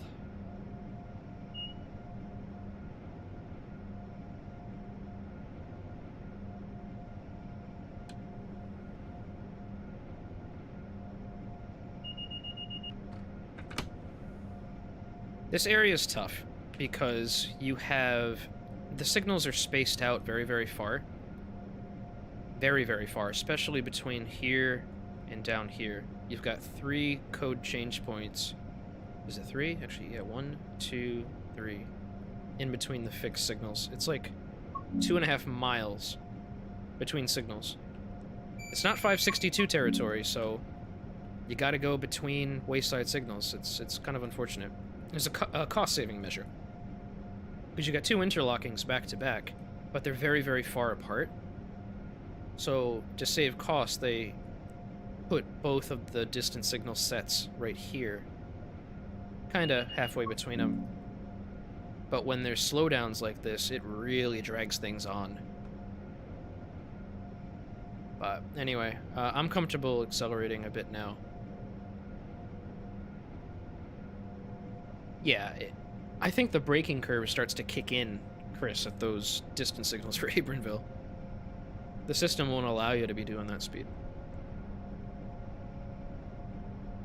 But anyway, I'm gonna get up to 80.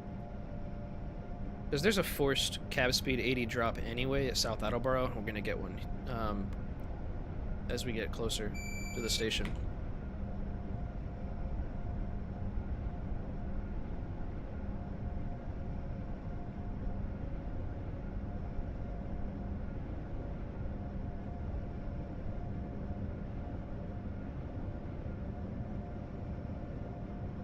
So I'll basically just cruise at 80. This is the forced drop, so I'm not going to go into suppression or anything. Just comply, because I'm already going 80. This is actually a really good example if I wanted to just cruise and then use the dynamics for the 60 curve up ahead. So I could set the cruise to be 60. I've got the throttle in the off position,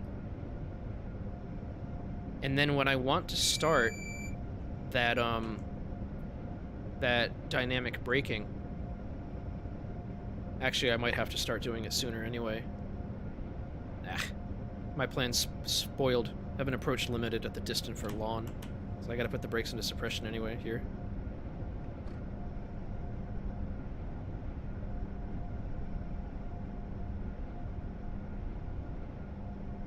That's fine. But I would normally, if everything was normal at that point, I would use the dynamics to get down. And we just got upgraded back to clear 125.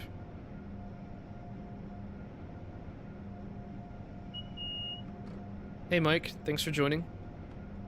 Awesome video, by the way, the tutorial on the braking, the manually lapped brakes for NJT. Good stuff. Go to Fanrailer's channel and check that out if you guys have questions about how to do the manually lapped brakes for the New Jersey Transit equipment. I know it's messing a lot of people up. Messed me up for a little bit. I'm learning a lot of terms. My vocabulary is being enhanced. So thank you for taking the time to do that, Mike. What time is it in game? Almost 6 p.m.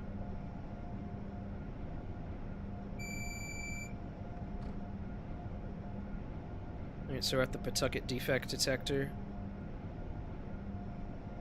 When I start making, like, normal videos and stuff, I want to see about dubbing in the defect detector reports and the other stuff. Maybe, like, do some stuff at the platforms and pretend that it has the train approaching. Please remain behind yellow line kind of stuff. Just to add a little bit more immersion. I'm sure it's gonna mess with some people's heads, like, oh, when did they add these sounds in?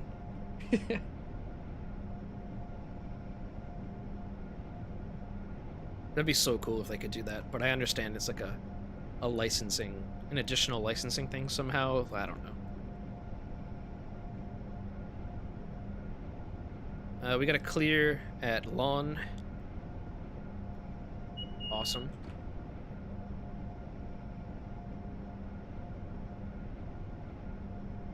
Yeah, John, go to Fanrailer's channel. He's got a bunch of great content.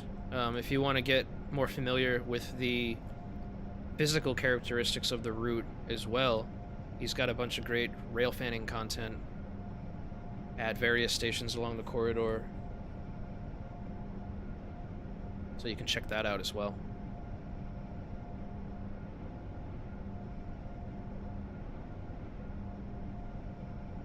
Oh. It would help if I upped the cruise.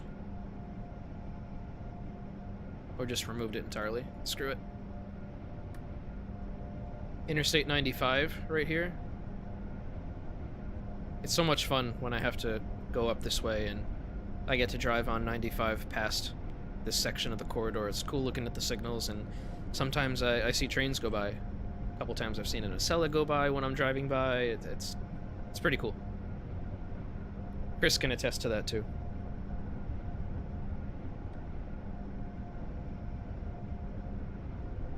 Oh, yeah, you were telling me about that run on NJT 3720, where you dubbed in the announcements. That's awesome. It just adds so much more immersion. Alright, so this is never going to change until they fix the dispatcher for timetable stuff. But we got an approach limited at Pawtucket. Signals are doing their jobs. It's just, this train continues past Providence, so if everything's clear, you're not expecting to have a stop at Providence, but you're always going to have that stop in game, which is kind of annoying. I might just start cutting out ATC and access as I approach Providence from now on. Just pretending that everything's still clear. Hey Lee, nice of you to join, buddy. If anybody has any ideas for what New Jersey Transit service you'd like me to operate next, start getting those ideas into the chat. It's got to be something I haven't played before. I'm not going to try to remember what I haven't played before, but if you tell me something and it clicks, like, oh, I played that before, we'll move on to somebody else's suggestion. But after we pull into Providence here, I do want to take a brief break. You guys as well. Grab some water, move around, do some push-ups. I sometimes do some push-ups just to get the blood pumping a little bit.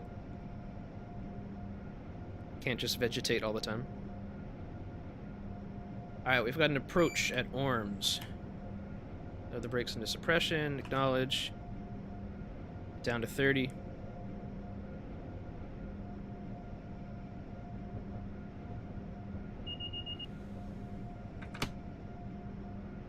And release. 410 Nick, nice of you to join. I'm doing good, man. How about yourself?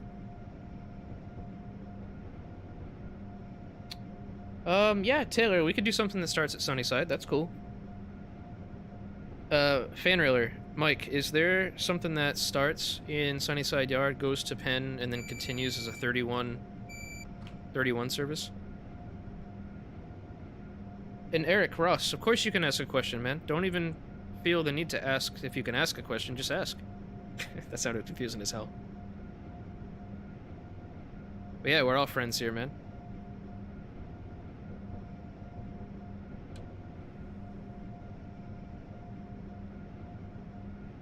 So we're approaching Providence Station now. We're gonna get a drop to restricting in the cab once we clear Orms.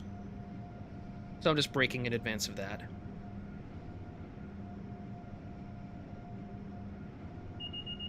Oh yeah. Yep, I was just talking up that video that Mike put out today about the manually lap brakes. He's helped me personally with some sessions in, what was it? Not yesterday, the night before. We were going over braking spots for all the NJT stuff. So I'm trying to remember it. I don't want to cheat and always look at his notes, but I think I might have to.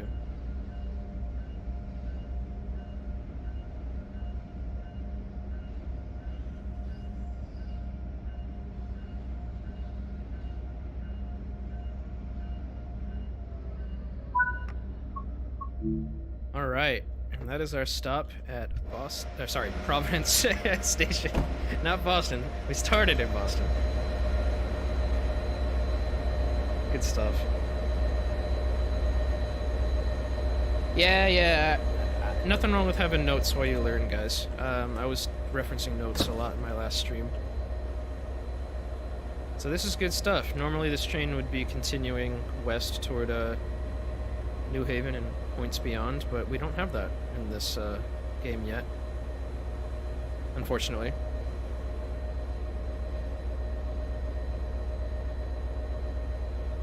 Maybe someday, guys. I can't promise anything.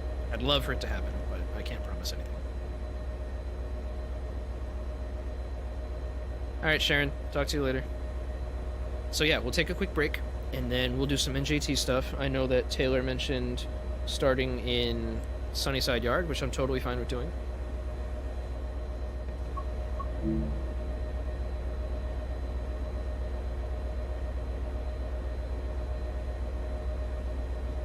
Yeah, even an extension down to Kingston would be nice.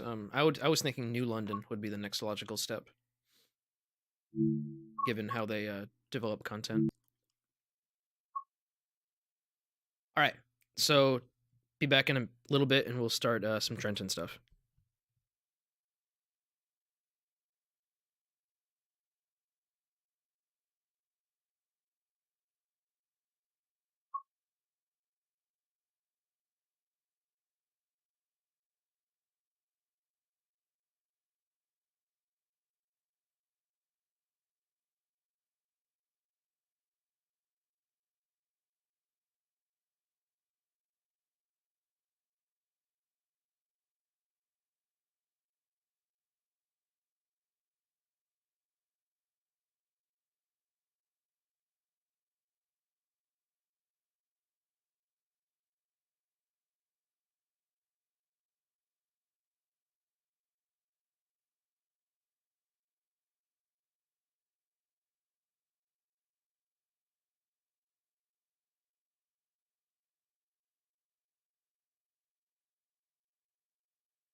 Alright, I have returned.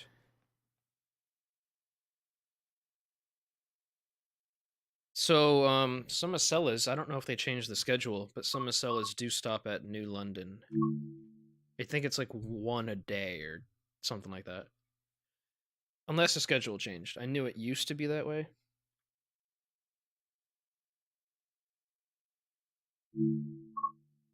But it might have changed. Anyway, so I saw Fanrailer mention, and I did see this. I was so confused about it when I streamed Tuesday night. It was Penn Station to Penn Station. I was so confused. Granted, I was very tired at the time. But it still confused me. Yeah, this one. Operate a non-revenue equipment move from New York Penn Station to New York Penn Station. I don't know. My brain like froze, and I was so confused. I mean, we can give this a shot, but I'm probably going to cut out the safety systems because I know what signals you should get here and how you should control the train. So I'll do that, but I'm cutting everything out. We can just do heavy clouds, dynamic weather in the summer. Can't do heavy. Oh, there we go. Yeah, it was a pre-pandemic thing. They may have changed it after COVID. Does this sound good to everybody? Midsummer, mid-morning, doing this thing without safety systems, because the signals in this area are kind of screwy. I think that's going to be fine.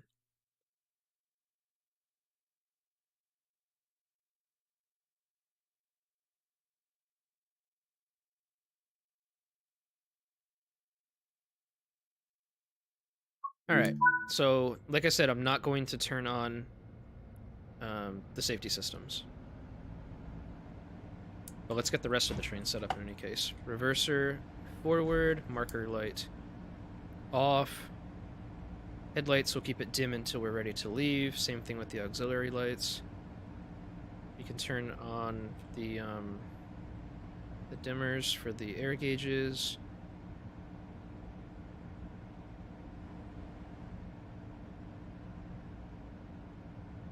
I think I've done it. And hold.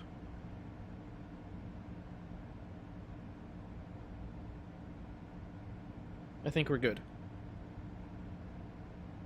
What train is that over there?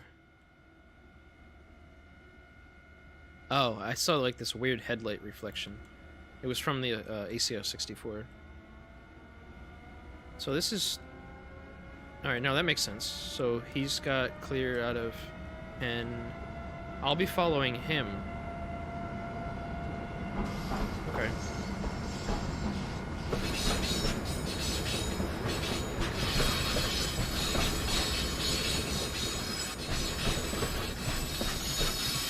I'll be following him out of line 1. Alright.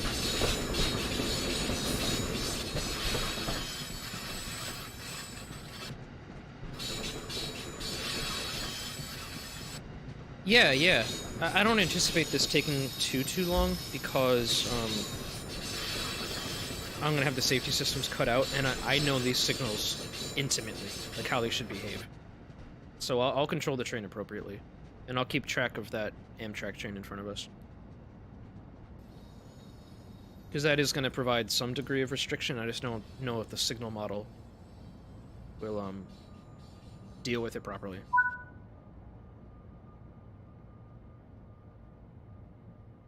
Wait, what? It says stop at locate. Oh, okay. Wait, can you cheese the scenario? No. No way can you cheese the scenario. We're not on track 12, are we? No. You have to take it through and all the way back. Okay. I was just thinking, oh, we can just reverse. But no, got a slow clear.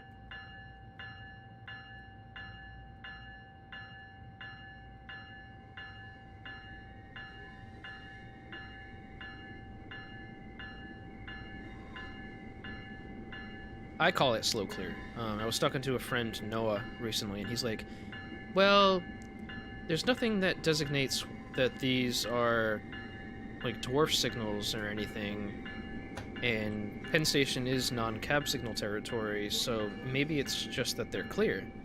But then I'm like, that confuses me because the cab signals are restricting, and passing a clear signal can't give restricting in the cab. And he's like, oh, well, maybe that's just because in non-cab signal territory, non-CSS territory, that cab conformity doesn't matter. And that thought had never occurred to me before. So anyway, yeah, just wanted to share that. So he's just about to go under the river. In real life, it'd be stop, approach, advance approach. We'd have clear here.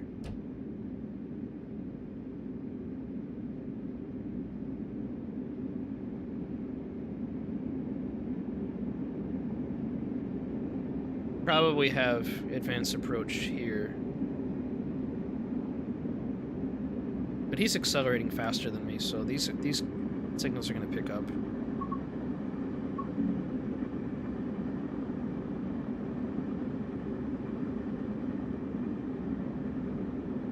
Yeah, terminal proceed and all that. That doesn't apply here. I just call it slow, slow clear, slow approach, because all those conform to restricting, and they're 15-mile-an-hour moves, and that's the speed in Penn Station anyway.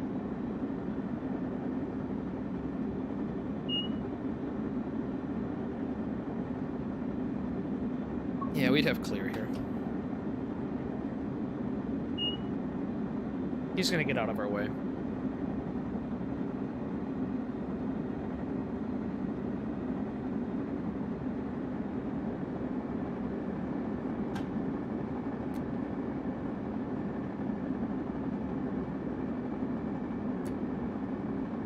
I wish the signal progressions here were correct.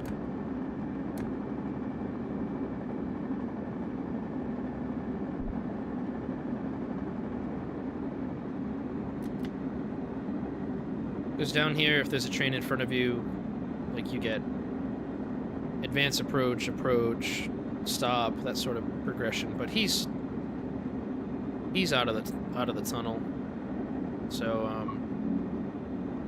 I'm fairly confident that it's clear. Yeah, I'm not going to get a penalty. Forget that.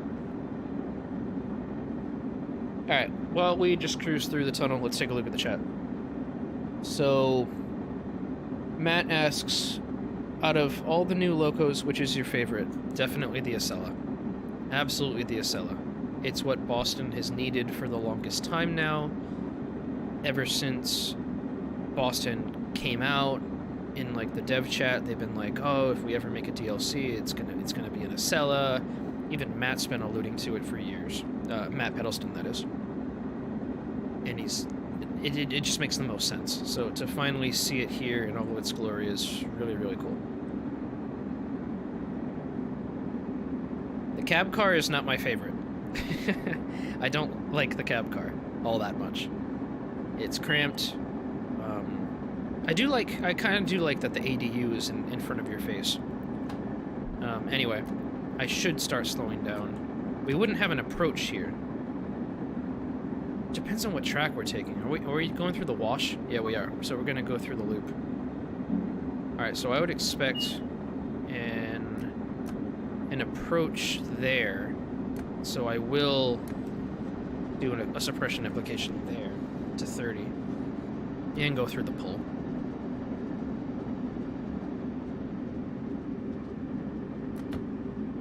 Ignore that issue. That's going to be fixed in the next patch.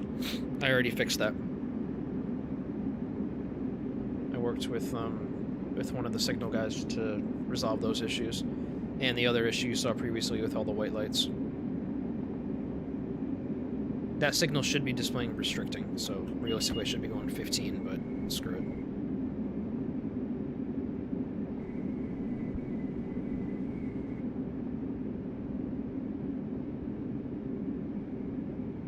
Oh, okay, Mike. Yeah, if you remember, I'm working Sunday.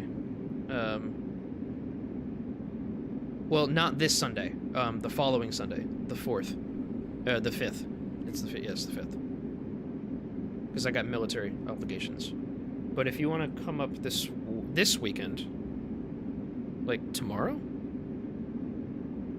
yeah, you can do that. We can hang out tomorrow. Yeah, okay, that's cool. I'm down for that.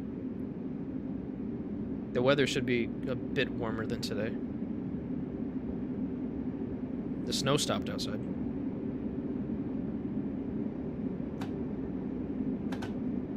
Alright, so we've got an approach slow.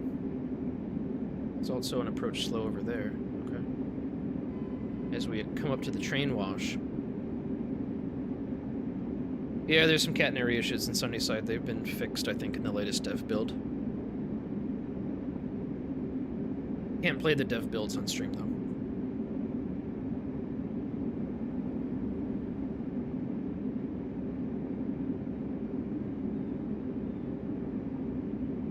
Wow.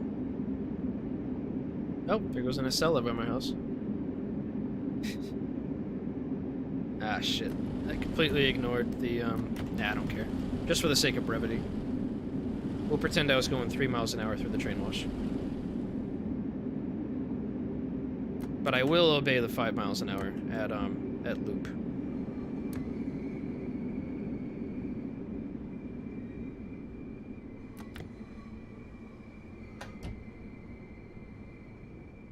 Not mean to slow down that much, jeez.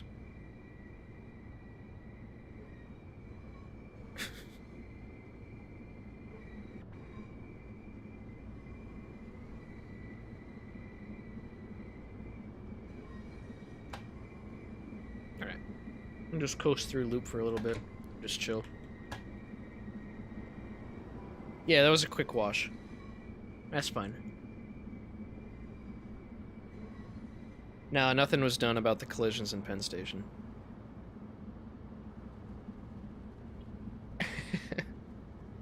Don't expect any changes to happen with the Penn Station model, guys.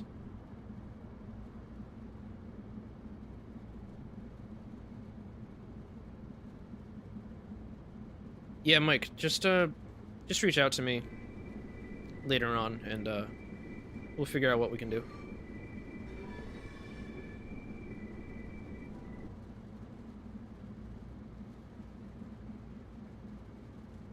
You got a place to stay?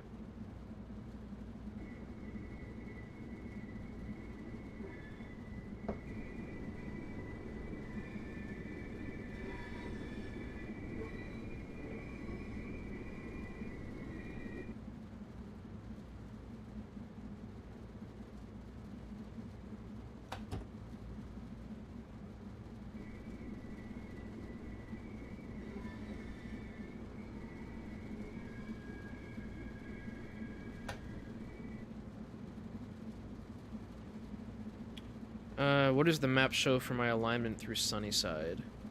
So we're just running straight through the switching center. Gonna get back on, I forget what this is called right here, this track. But then we're gonna get back on what I think is called the Westward Engine track. Literally just going through the wash, going around Sunnyside Yard, and then back through the sub-tracks. Back onto mainline 2 and back into the tunnel.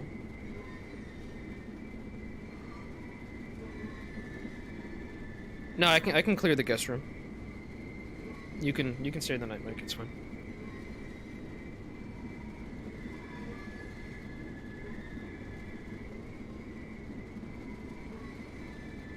Wouldn't want you to have to spend money on a hotel. Especially if you're just going to be here for one night. It's fine.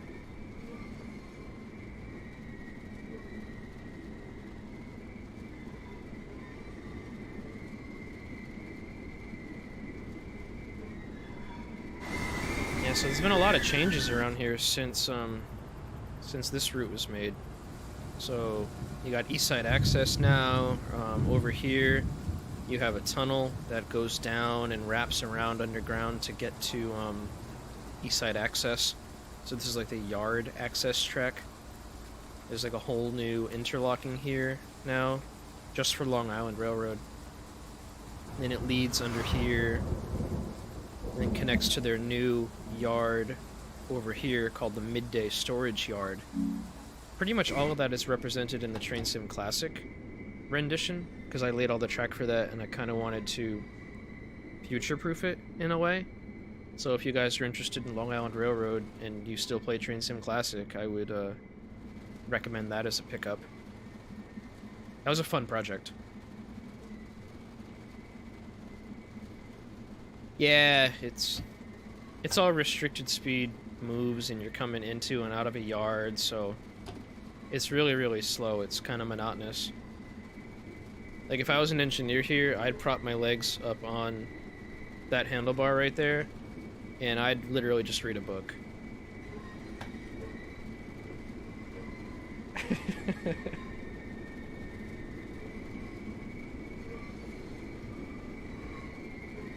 I'm gonna disobey the speed limits, though, just for sake of brevity.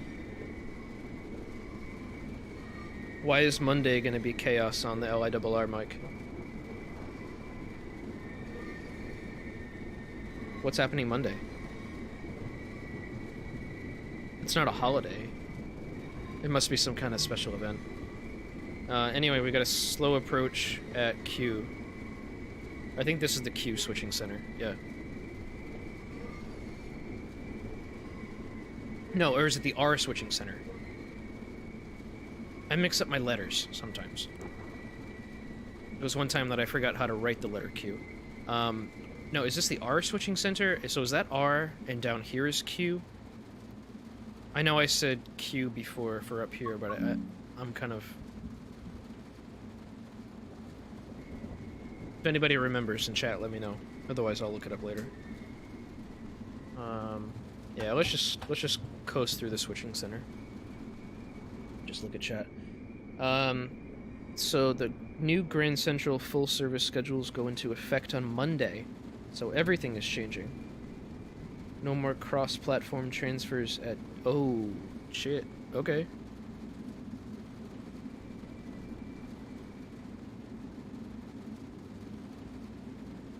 Okay, that's interesting. Okay. Now, John, don't even think about the Train Sim World route getting updated anytime soon. If they're gonna do it, they'll tell you, but right now there's no plans.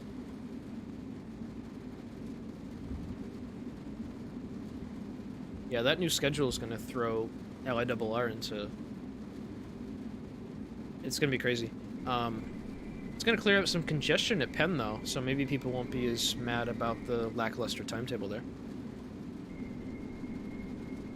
Kidding, of course.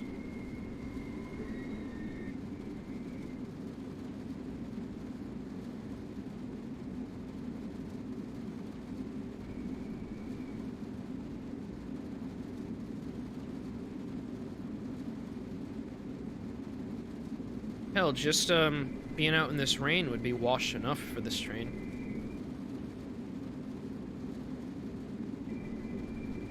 Yeah, some people were complaining, Taylor, about the schedule. I forget exactly which branches were complaining most. Maybe it was something like Babylon or whatever, I don't know. But some branches did get their schedules kind of screwed.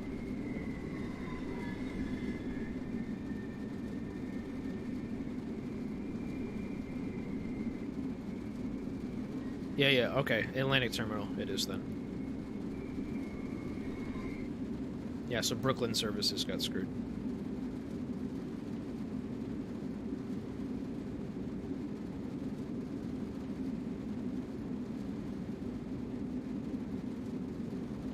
It might be better off for them, though. I don't know how often... I mean, everybody as a whole, not Brooklyn. But Penn was a big congestion point, so if there was a single issue, it backed up shit for a while. So by having Grand Central as kind of like a falling back point, couldn't that potentially improve, like, on-time performance?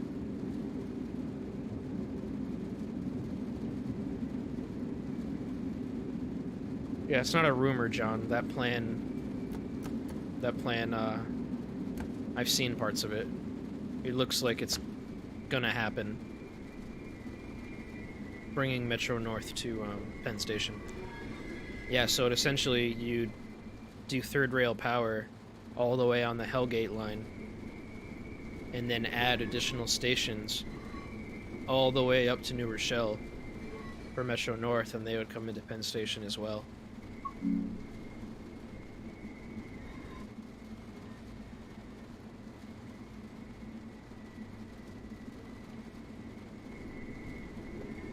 Yeah, but maybe it works out for some people, this change to Grand Central, you know?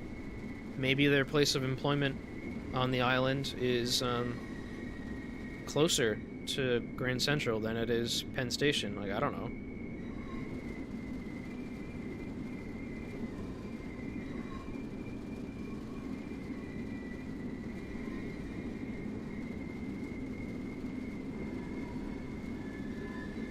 But I understand some people just get they get into a rhythm, and then something out of their control changes. Oh yeah, the catenary issue still exists on this build.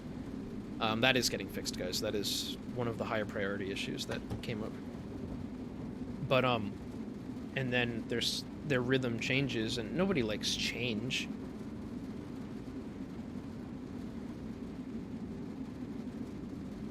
No, of course the people that it's helping aren't going to pipe up.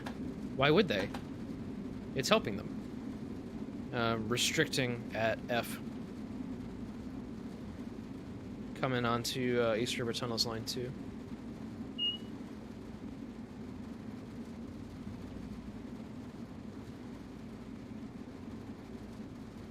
Yeah, that's true. So you kind of...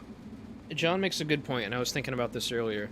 You offset some of the pressure on Penn by sending a portion of the Long Island trains to Grand Central. Great. I mean, that makes it easier on PSCC for dispatching Herald, even though they are separate dispatching desks. And then it just makes on-time performance for everything in and out of Penn better. But then he's right. If they eventually do reroute a portion of Metro North to Penn Station, that's gonna put the pressure back on Penn Station and take more pressure off of Grand Central. So, I don't know. I think Metro North is gonna perpetually stay at Grand Central. I don't think it makes any sense for them to go down the Hellgate line into Penn Station, unless there is a distinct commuter need for, like, commuter rail in that area. What is that, like the Pelham Bay area?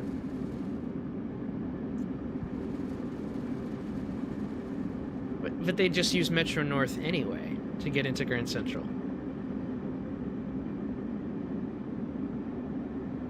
All right, Mike. Have a good time at work. Talk to you later, man.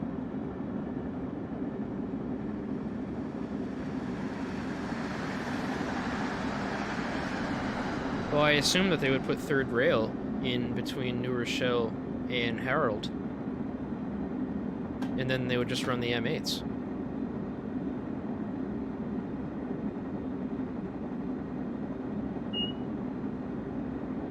But I don't know. Anyway, we are in the East River Tunnels Line 2. And the signal progression down here is kind of messy. So I will replicate what the actual signal progression is.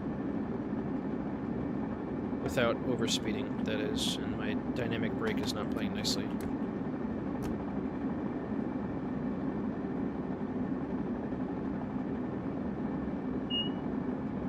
So you see how the ADU is showing, it was showing approach medium, and then now it's showing approach. This is way too far out. Way too far out. You'd have clear all the way until the signal after the curve, in which case you would get dropped to approach medium at that point.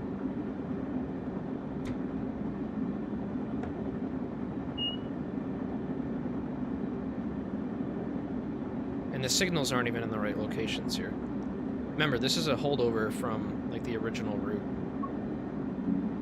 But I'll do my best, facsimile of, like, how things should be. Like, right about here, I would expect you to hit the approach limited.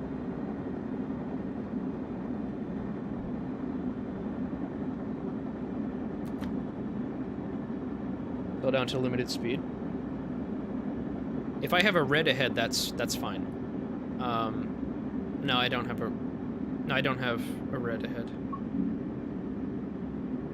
So, and then you come up on a approach slow, which you slow down to 30.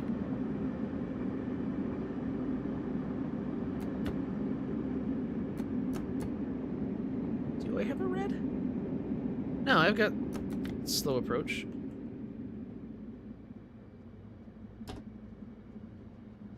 Let me take a look. Oh, we accelerate. God, I'm locked out of the tunnel.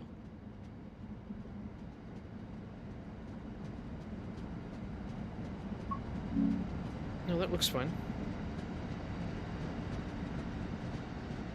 Yeah, yellow over red. Now I might have to stop at the next signal, but that's fine. I can do that.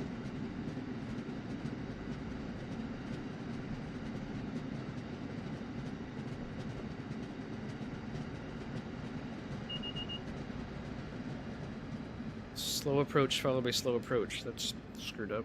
But okay. Whatever. Just remember the signals down here are a mess.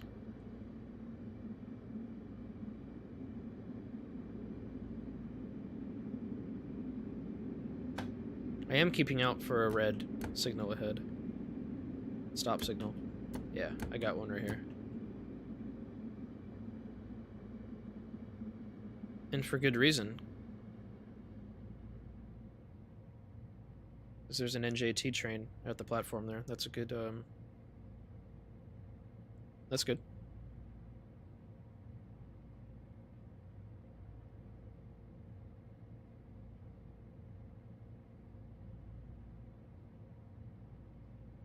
Alright. For the final run, is there, an NJT service that anybody wants me to run? I want to do NJT. I don't want to do that blasted cab car.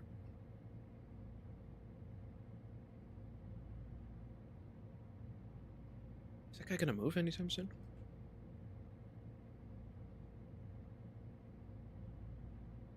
He doesn't even have a clear yet, so. We'll be patient, though. You guys take your time picking a service. And I'll take a look at the other questions in the chat.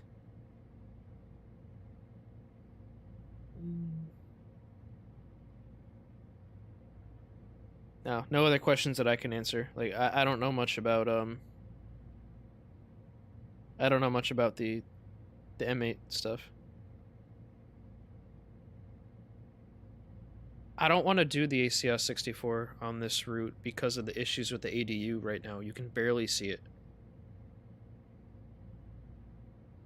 So until those issues get resolved, I really don't want to touch the ACS 64 on this route.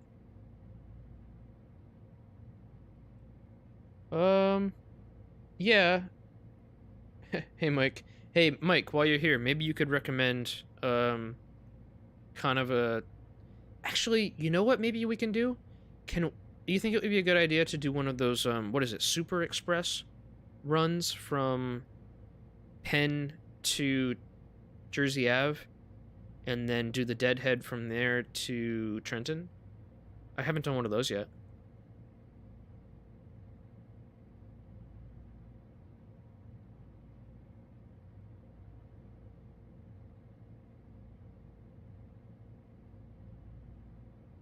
That might be a good idea.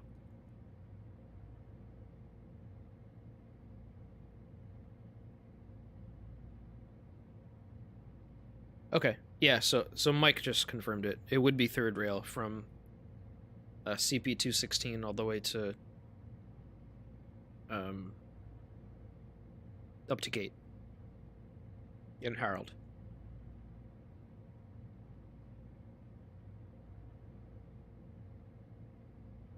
I really don't feel like I want to wait for this guy.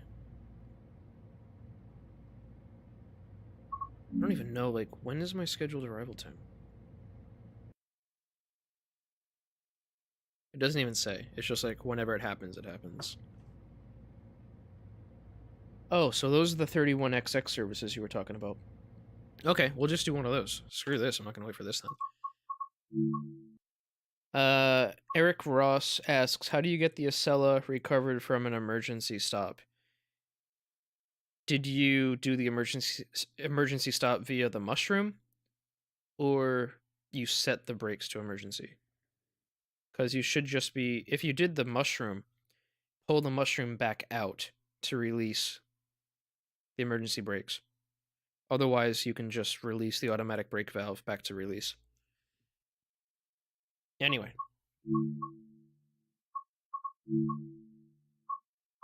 This might be fun.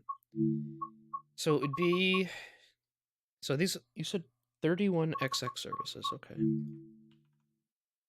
Oh, these. This one. Okay. Operate the Semi-Express. And this is rush hour, too. From New York Penn Station to Jersey Avenue, then continue as a non-revenue equipment move to Trenton. I like the typo right there. Equipment. Yeah. Anyway, that sounds good. Any preferences on weather? Or should I choose something that's kind of got some nice ambiance to it? Maybe I'll do my birthday. That should be nice.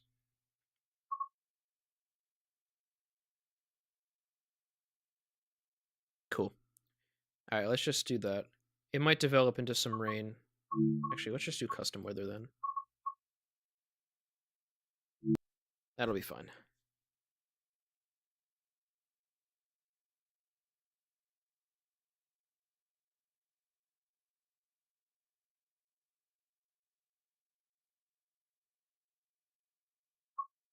Alright, so 3165. The final run of the evening. Let's get this loco set up. Reverser. Forward, we're going to keep the lights as they are. Marker lights off. Gauge lights. Set those to dim. Brakes. Hold. Safety systems. Cut in. And then once we are ready to depart, we'll set the front head... Oh, they are bright. We'll set them back to bright. Set the ditch lights to automatic. We should be good to go. Alright, see you, Crazy. Enjoy Paul's stream. What is Paul doing tonight?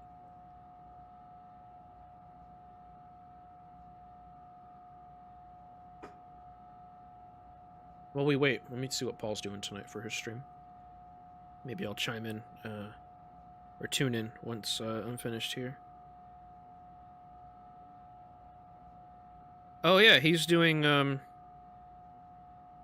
he's just doing some Trenton stuff too. Good stuff. Yeah, I'll pop by once I'm done with this service.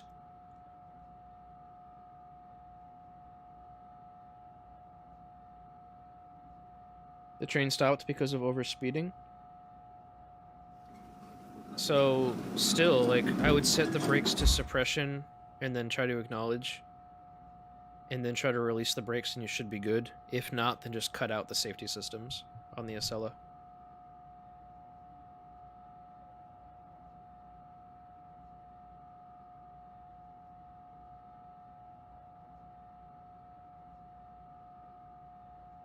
Alright. Let's get out of Penn Station. Our next stop, Secaucus, Track B. Let's set our headlights to bright, and our markers... Sorry, not markers, ditch lights to automatic. Got a slow clear out of Penn Station.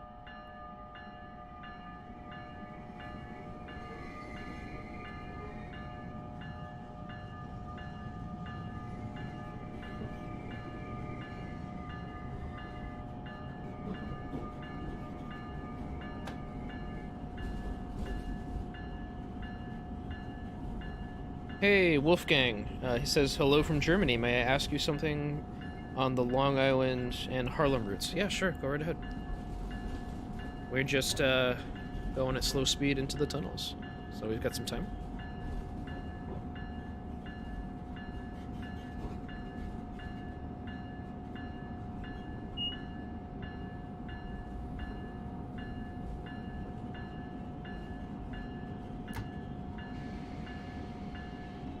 I'm gonna do a couple pound reduction on the brakes as we go into this 2% decline. It seems to be a bit much, though. So...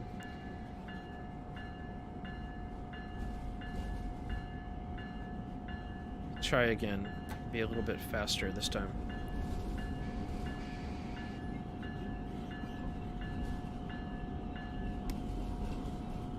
That seems better. If you're like really quick, you instantly flick from service back to hold at this low speed. That seems to be alright. For holding your speed while the rest of your train gets into the tunnel. I can't see. Actually, this is a perfect time of day. This is what I was looking for. I just wanted to see where my train was. Let me actually can check this way. Oh, we're all into the tunnel now. Let's get up to speed, my guys.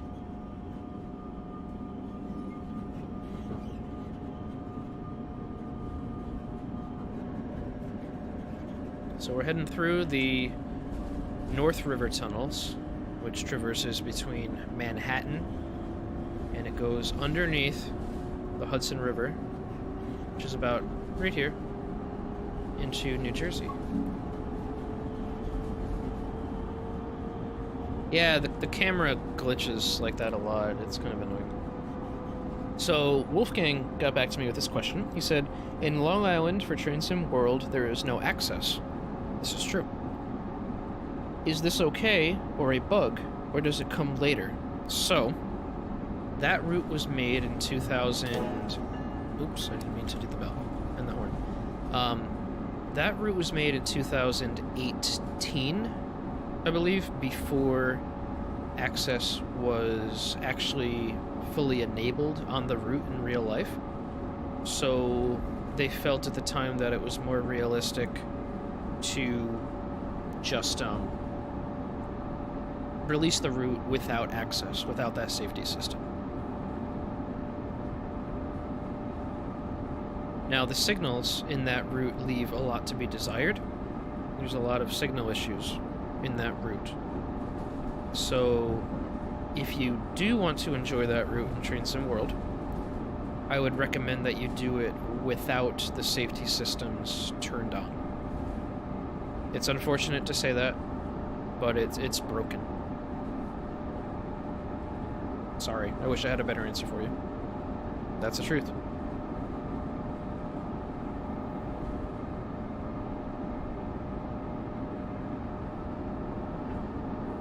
So we're almost through the East River tunnels. Sorry, North River tunnels. Ugh. So many tunnels.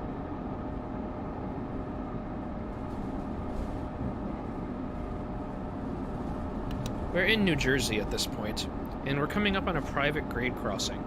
So, just as you're about to exit the mouth of the tunnel, you start your horn sequence. Long, long, short, long. I'll demonstrate.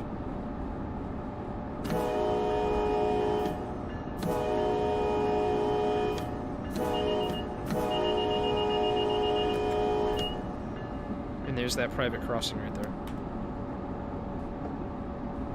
Oh, beautiful friggin' weather. This is exactly what I envisioned. Oh my god, look at this. Oh, jeez.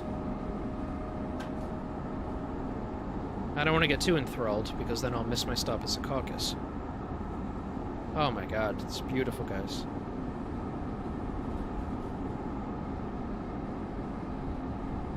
Absolutely gorgeous. Yeah, I should take a few screenshots.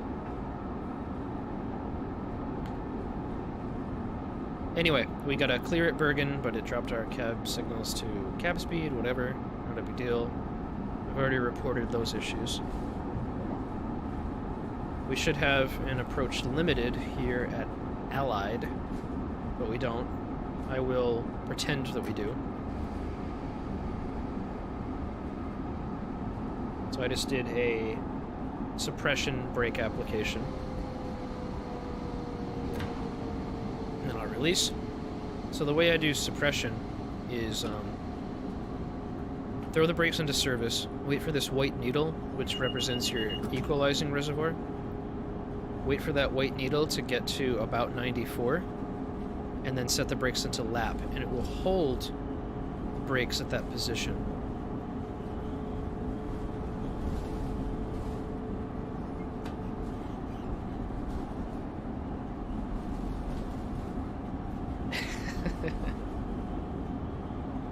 Come on, you can enjoy natural beauty, Mike.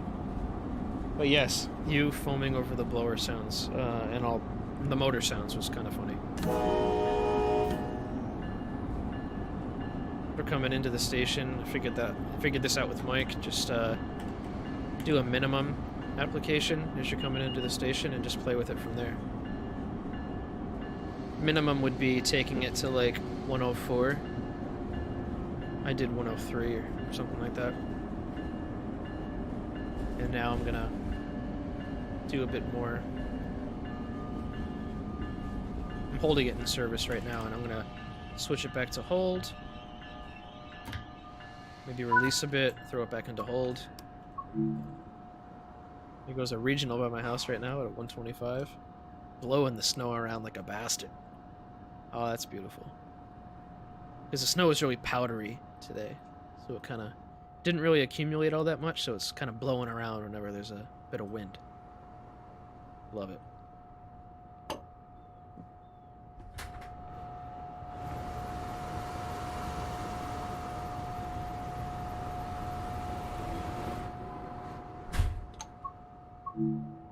Alright, let's get on our way.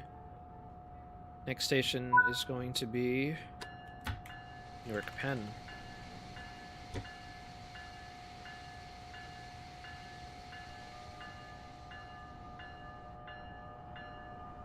Got approach medium in the cab, which is correct. We're gonna be now actually, Mike, you might be able, while you're still here, I was told by my buddy Noah that whenever you pass like a limited clear, approach limited, approach medium, or whatever, it actually will show flashing green as if it's approach limited on the ADU. The only time that it's ever like this, the static colors, is when it's the 75/75 codes, like literally approach medium 30 pulse codes. Is that true? Alright, see you, Taylor. Thank you for joining. Have a good night. Because if that's true, I want to see if I can get that changed on the ADU. It's not a big deal. It's just something somebody pointed out to me.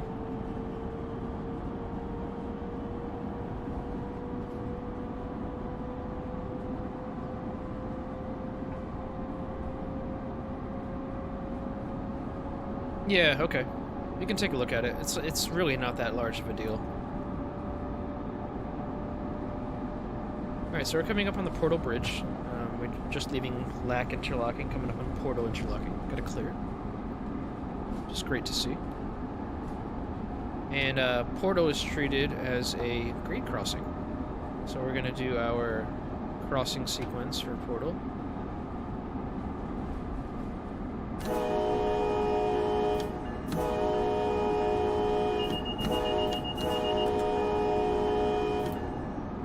Keep the bell on throughout the entire bridge.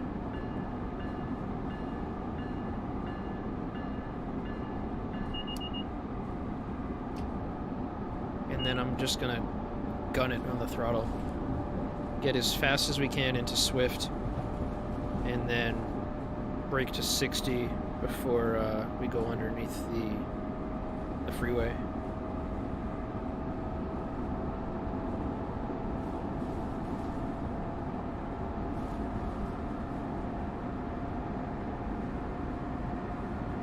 So Wolfgang, I can't really comment on the sounds when you're switching tracks. I don't know. I'm sorry. Given that Harlem is a more recent route, I would assume that whatever came with Harlem is more accurate, but that's not always the case. So I'm gonna get up to as fast as I can, and as soon as I hit that switch, I'm gonna back off the throttle.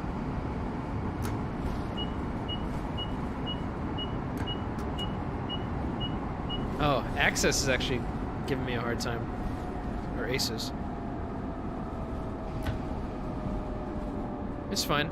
I ended up doing a little bit more than a full-service brake application to comply. Got up a bit faster than I was expecting. That's okay, though.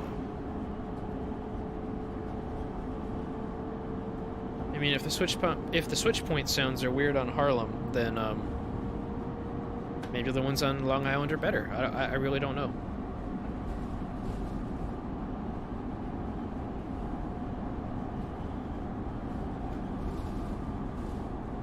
Alright, so we're coming up on Hudson interlocking, which is displaying a clear aspect.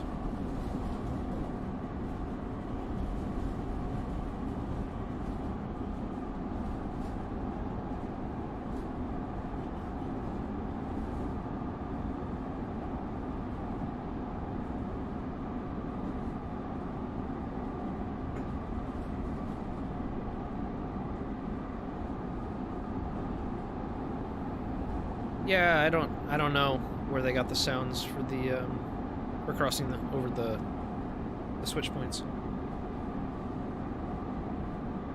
A lot people are mostly critical about the sounds when it comes to this game.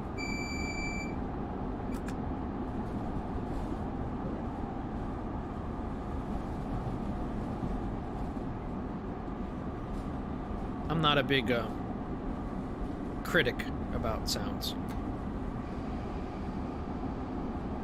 So we have an approach medium up ahead, and we're coming into a 45-mile-an-hour curve at Ray interlocking. I know from past experience that we're going to be switching at a 30-mile-per-hour crossover at Dock. So right after the curve there on that signal bridge is a medium clear. So I will slow down to 30 before that point. I'm going to do a minimum reduction on the brakes. And when I feel comfortable, I'm going to release. I will release now, and that's going to take us to 30 all the way up to that point.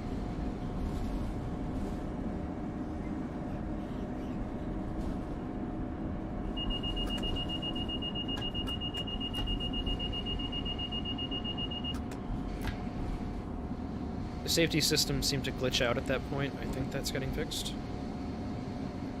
It's kind of annoying, though.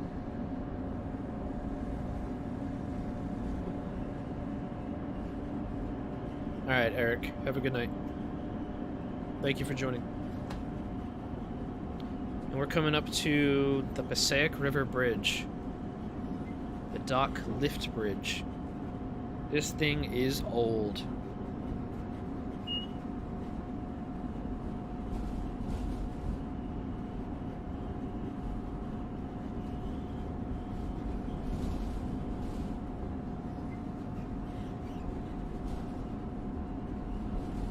Old, but quite iconic. And there's the river.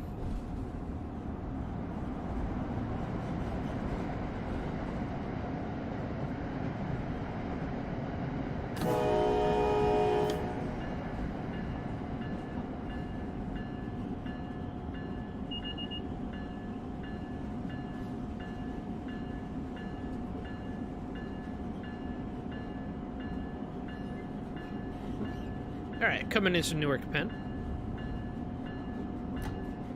Gonna slap a minimum reduction on these brakes. And that should take me all the way to the E sign. Might have to put a bit more on there. Yeah, I'll slap a bit more on there. It'll be good. Put them into hold. We'll open these doors and take a look outside.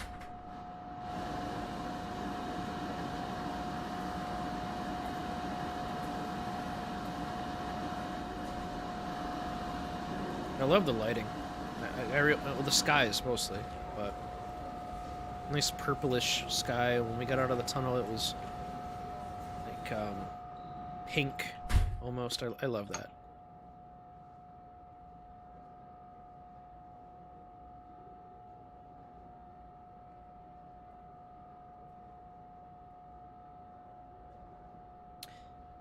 All right. Mike, if you're still here, is this an L stop? I don't think it is. We're gonna have to wait till 5:10 to leave the station, right?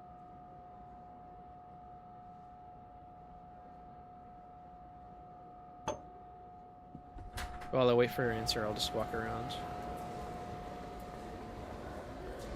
See if we can do parkour over the tracks. Jump. Jump. There we go. And do parkour.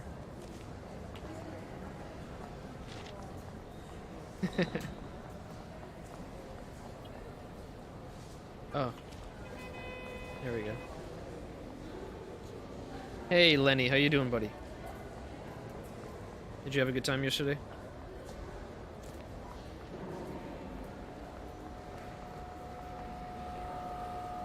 No, this is service...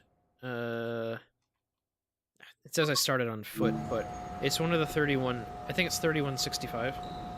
I don't think this is an L stop. So I can't leave early. But apparently we were 3 minutes early into the station. Oh, good. You're getting the memory today. That should help out your experience a lot, buddy. Your whole computer should just feel snappier, you know?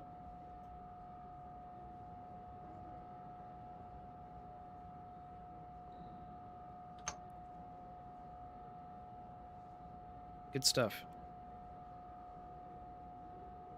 But yeah, we'll wait another minute and then we'll make our way. Let me see what our schedule is. Oh, we're gonna be express to Metro Park, which is good stuff.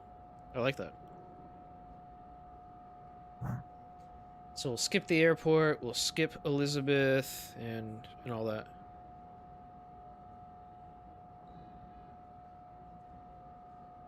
I gotta look at my little cheat sheet.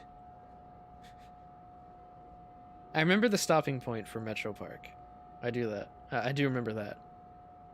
But yeah, we'll skip Newark. I'm still memorizing the stations, so we'll skip Newark Airport. I remember that, and then Elizabeth, Linden, and then Rahway, and then Metro Park. Okay.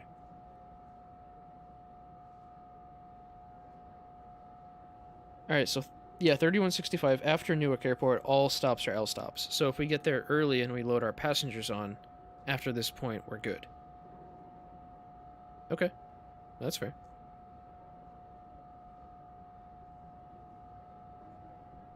Oh, yeah. Matt, if you needed help with the engine.ini file, I would have helped you, buddy. I don't know what you got in your computer. Like, what are your system specs? I don't remember you ever telling me.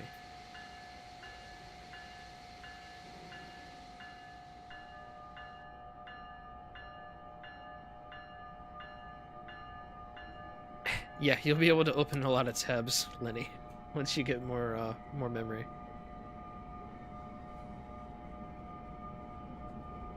So our next stop is Metro Park. Okay. So we've got a clear at West Dock. Speed limit of 35.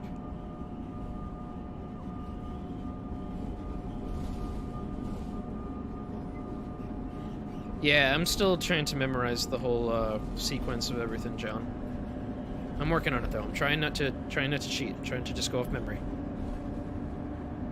For some reason, I screw up where Linden is. For some reason, Linden doesn't always stick out in my mind. I don't know. So because I'm not stopping at the airport, I shouldn't be switching at Hunter to track 5. Which means I'm going to stay on track 4, hence the clear signal here at the distant for Cliff. That makes a lot of sense. Rowway. Yeah, I remember that. That whole snafu. Just like Stoughton. Remember that one? That's become legend at this point. Stoughton. Instead of Stoughton. So you've got an i9 9900, an RTX 2070. Yeah, that's a good rig, dude. Yeah, so I've got an i7 12700K and an RTX 3080 Ti. So, I mean, that I'm playing in 4K right now. So what you're seeing right now, I'm playing in 4K. My frame rate is 60 at the moment. And I'm doing all ultra settings with INI tweaks in that file to boost things a bit further and smooth out a lot of the little rough edges. So you can probably do the same thing, but with 1440p. So 2560 by 1440. You could put your video. Actually, I forget. Do you put your videos up in 1440p? Oh, you should upload in 1440. You should definitely upload in 1440.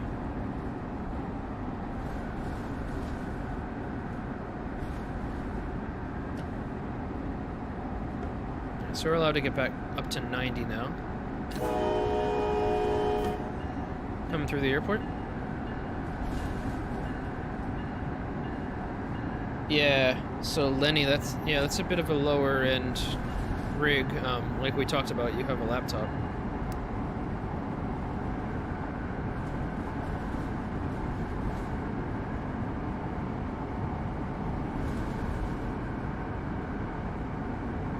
Yeah, you should definitely, if you can get it so you're doing 1440p 60 FPS stuff, Matt, I think it would help you out if you uploaded in that. That's what I'm streaming at right now. I take a little bit of a latency hit, so you guys don't see things as quickly, but I think it looks so much better. Like, I haven't heard anybody bitching about the quality of anything yet. Nice and smooth, and you guys get to see it at a higher quality. Just at a slight delay, you know?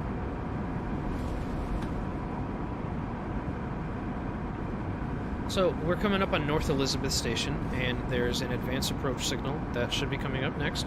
It's an implied advance approach signal. So I'm going to start by taking the suppression braking application a little bit in advance, and I'll just acknowledge that as it hits me.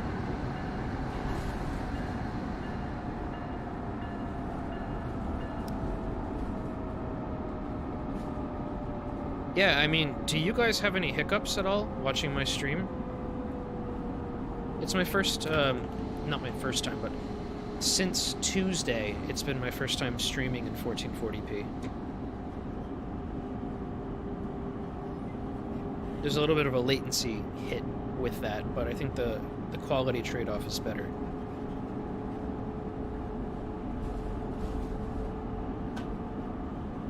Yeah, so my bitrate that I'm streaming at, and I can share this with you if you want, Pixelate in case you wanted to stream at the same settings. I use a 15,000 kilobit per second bitrate. Straight to YouTube.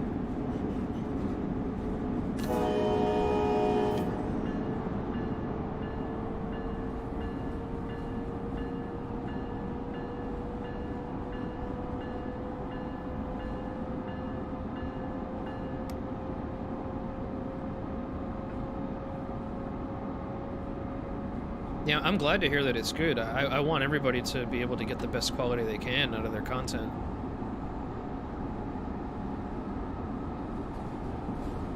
Yeah, it is what it is. You can just play back the stream in like 1080p or something, Lenny. On a phone, though, on a phone you can barely tell the difference between 1440p and 1080p. It's just such a small screen. Like on a larger screen, it's easy to see. But on a smaller screen, it's not as discernible.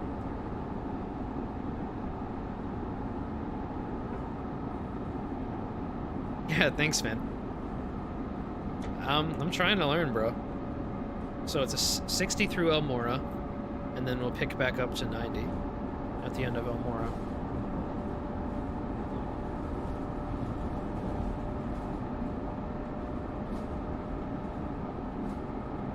And that should be milepost 15, if I'm not mistaken. Yes, it is. Where the hell is it bitching at me? Oh, god damn it. Sorry. I forgot the bug is still in this release.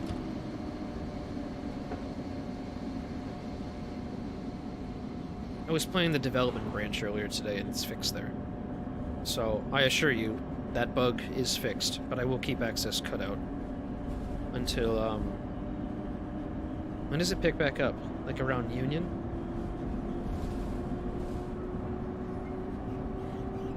I appreciate it, Lenny. Thank you so much.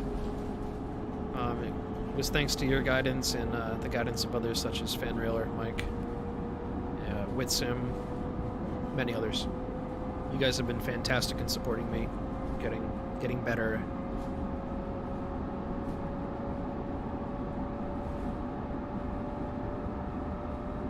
So I appreciate that.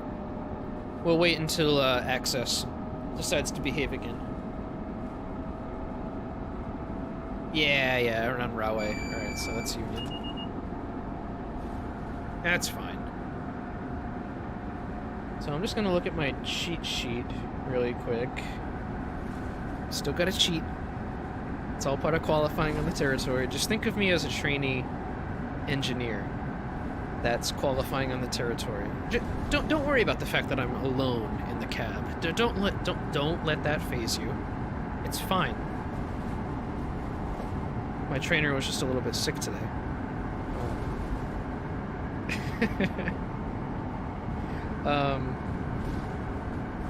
So anyway, we left Elmora, and the next station that we pass... Oh, there's an Acela. Nice.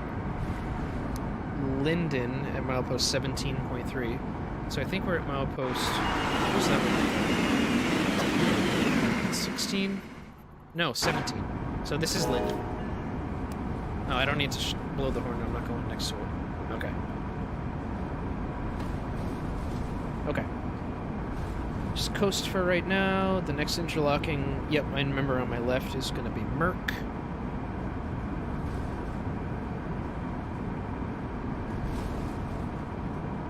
And then a mile after that is Rahway. Okay. Starting to memorize this, guys. I'm starting to remember. Yeah, Mike's my trainer. It's the new remote trainee program. Yeah, you can thank COVID for that, right, buddy?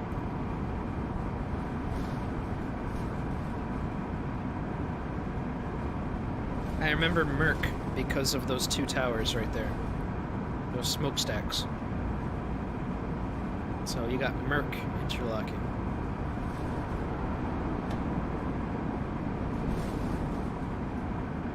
And then you should have milepost 19 right after, and then Union. Here's milepost 19, and then Union interlocking. And then I should be good to cut access back in. There's Rahway. Here's Union. And I'll cut it back in. Love it.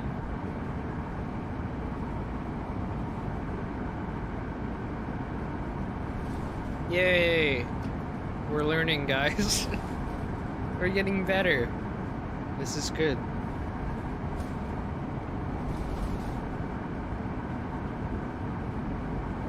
And then down there you come up on Roads interlocking, which is next.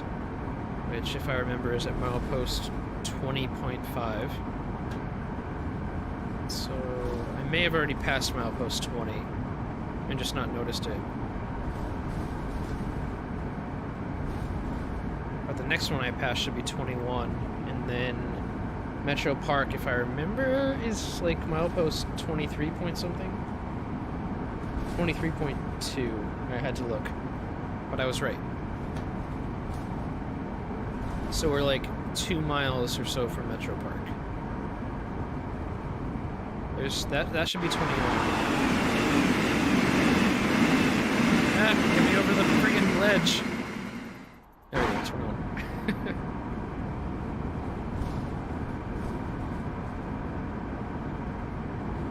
So these are the distance signals for Island.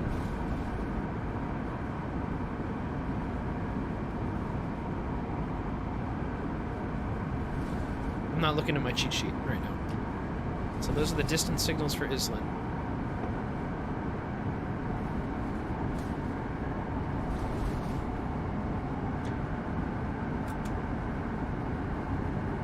Yeah, I probably could have cut it back in a while ago. I just didn't want to take the HUD off.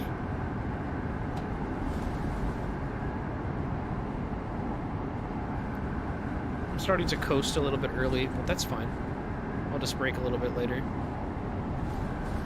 Man, this sky is gorgeous. You can even see some stars in the distance. So we're coming up on Island. So I'll take like 10 when I hit Island. That was like 12. That's okay. I'll play with it.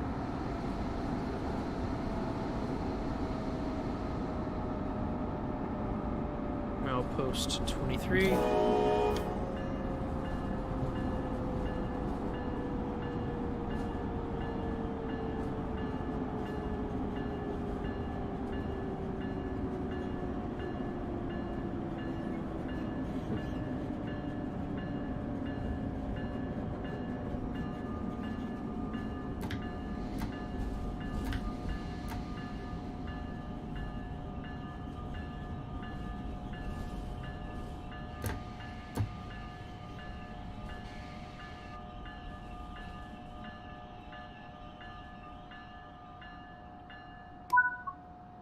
I think that was a good stop.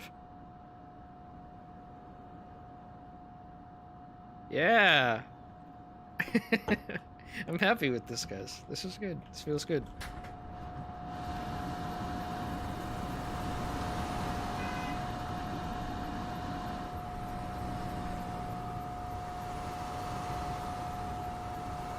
I think that was a nice stop.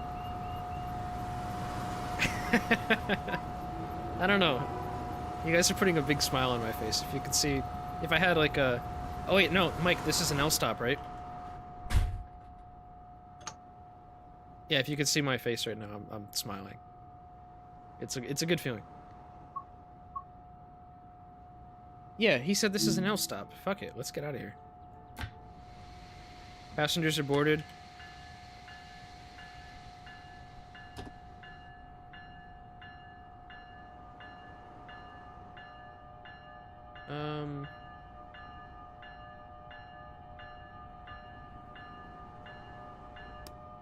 There's no need to wait another 3 minutes.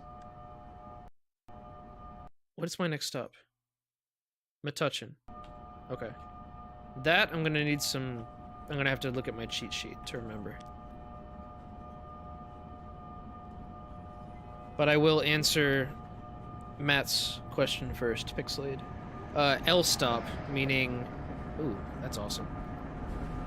Meaning, you can leave early before the departure time. You got the same thing on Boston to Providence. Usually, like, inbound to Boston, Route 128 is an L stop, as well as Back Bay.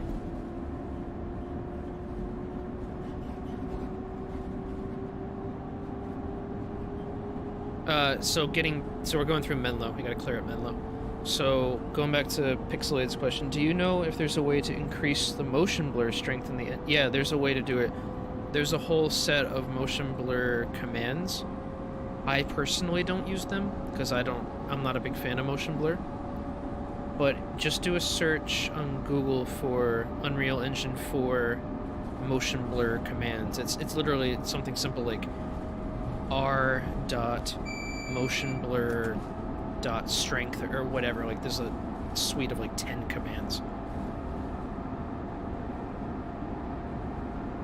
Lenny, it's in the timetable apparently. So if you look in the actual timetable, it'll tell you whether that train is allowed to leave that stop early once it reaches there.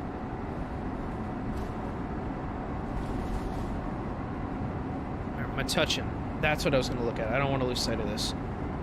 Metuchen is at mile... Oh, shit. Milepost 20... What milepost is that? 24? Oh, damn it. I can't see. Shit. I don't know where I am. I'm going to start braking. I honestly can't remember where Metuchen is. It says milepost 25.8, but I don't know what that is. I don't know where I am currently. I'll release, though, because I know that I can make a stop at this speed. I'm only hesitant because I didn't know if that milepost was 24 or 25. Wait, Metuchen is next to Lincoln, which is this interlocking here. So I think I did the right thing by slowing down.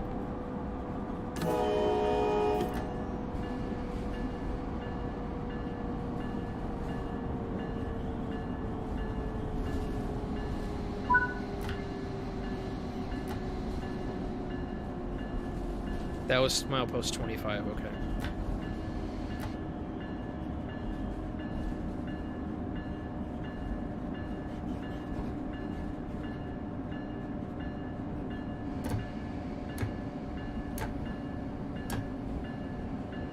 Oops. Sorry. I'm sure it'll be fine. I'll get that at the end of the first car on the platform.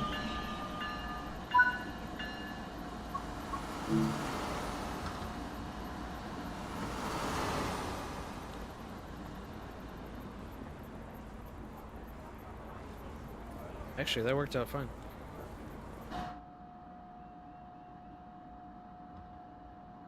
So, these are all L stops, Mike? Meaning once I arrive there, I can leave early?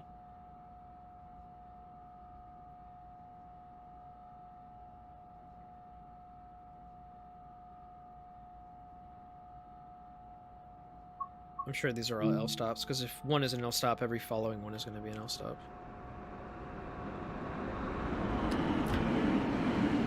Nice. That's cool. So Lenny asks, Brandon, how did you feel when you first purchased your rig? I was extremely ecstatic when I got my laptop and RAM sticks. Yeah, I don't have Discord up currently, Mike, so... yeah, but, I mean, you could tell me if every stop is an L stop. It seems like it will be. So back to Lenny's question. How did I feel when I purchased my rig? So as an adult, I'm 30 now. So I've been able to save up quite a bit of money. So it always feels good when you're able to make a big purchase that you've worked hard towards. As a younger person, like in my early 20s or even in my late teens, it felt much more of an accomplishment because at that time you have a much more limited income. That's not to diminish how I felt about getting this computer. Feels great. It always feels great to buy really nice things for yourself that you've earned, regardless of your circumstances, you know? It always feels nice.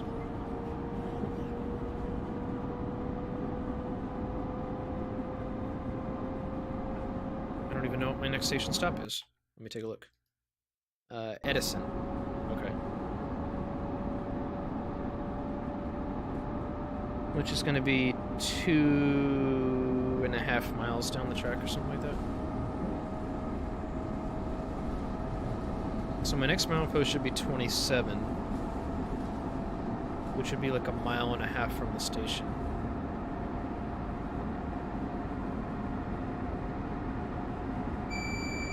Yeah, of course. It always feels good accomplishing something that you've worked hard towards. That should be 27. It is. Look at that. 27. So I am 1.5 miles away from the station. However, I gotta slow down for this curve at Lincoln, because I know that the first curve... Wait a minute, did I already do that? Did I already do that? The first curve west of Lincoln? Did I already do that one? Oh, I did. I'm a doofus. I was already going the right speed, but 80. Sorry, at night it's kind of hard to figure out what the hell you are. I think I'm gonna coast until, yep, the next milepost, and then I'm gonna start slowing down. I'll take, maybe that's a bit too much of a reduction. I was thinking more like an 11, 12 pound reduction. Yeah, I lost track of where I was, Mike.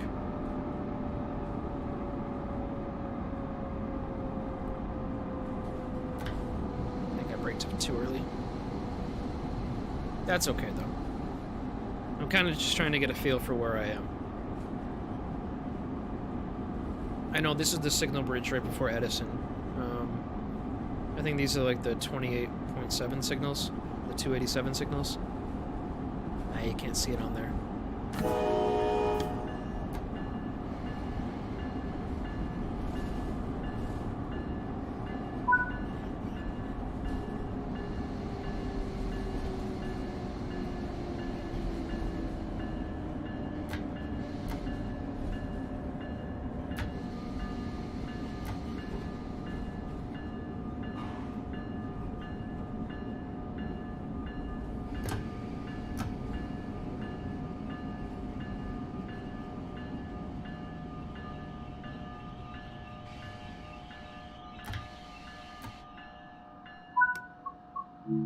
Alright, let's take a look.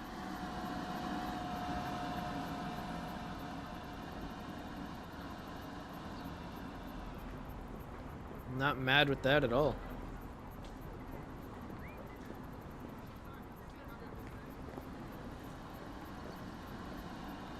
Get every car on the platform.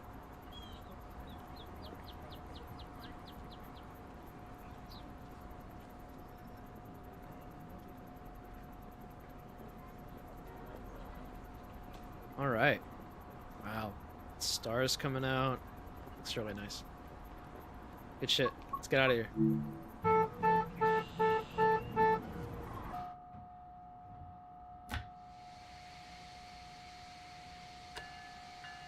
Next stop, New Brunswick. I believe, for this train. Let me take a look. New Brunswick. Just right after the curve.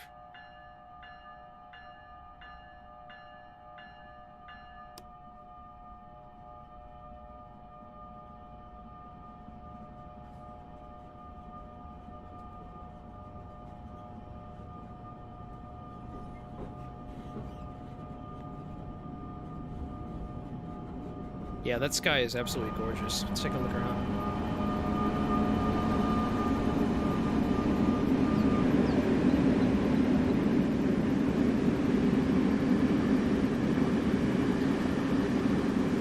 It's really nice.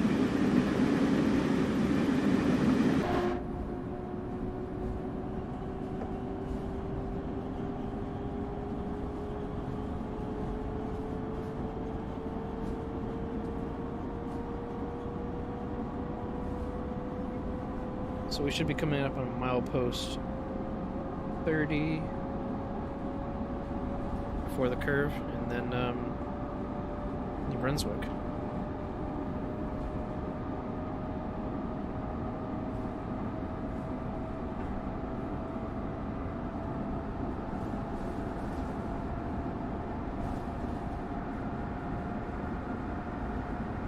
So these are the 301 signals, if I remember from the charts.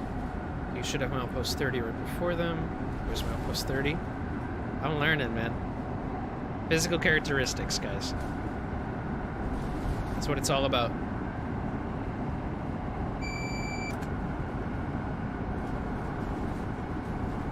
If you learn your physical characteristics, you learn the route.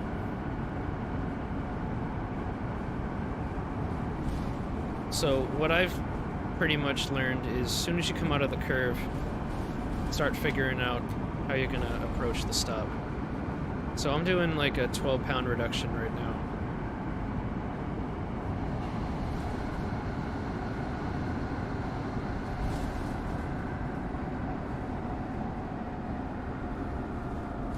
I'm increasing it now.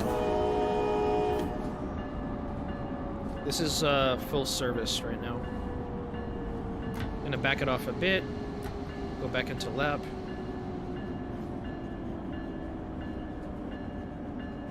I'm gonna back it off a bit more, go into hold. And I'm gonna put it back into suppression, go into lap, go into hold.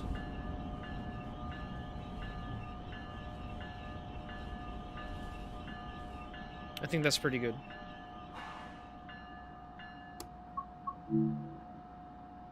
Should have all the cars on the platform, and they're up pretty far. Yep.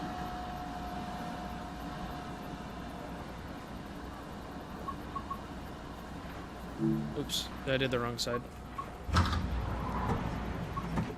No, I guess it just didn't unlock. Okay.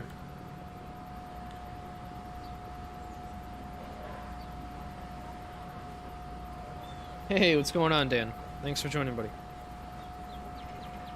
Just finishing up my last service.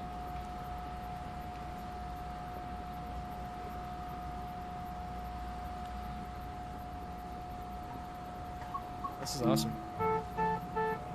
Alright, so we're coming up on Jersey Ave. That's our next stop.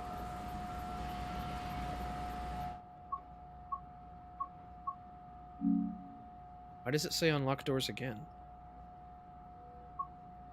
Let me just please it. I don't know why it's asking me to unlock doors twice. Whatever. Not in any rush. So our next stop is Jersey Ave, and then we're going to be deadheading from there to Trenton.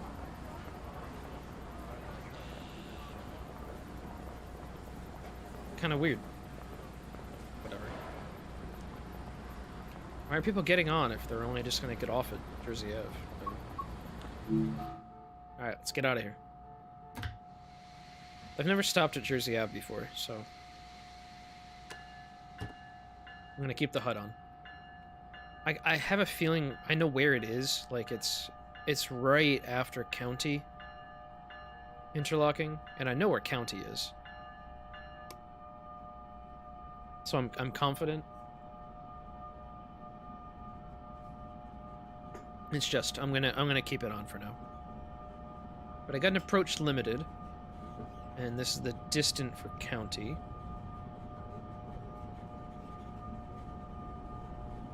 I don't know how accurate that is. Maybe it is accurate if there's a stop signal. Not like a stop signal, but like, because it's 562 after County, but I don't know. If the dispatcher isn't reserving signals after County.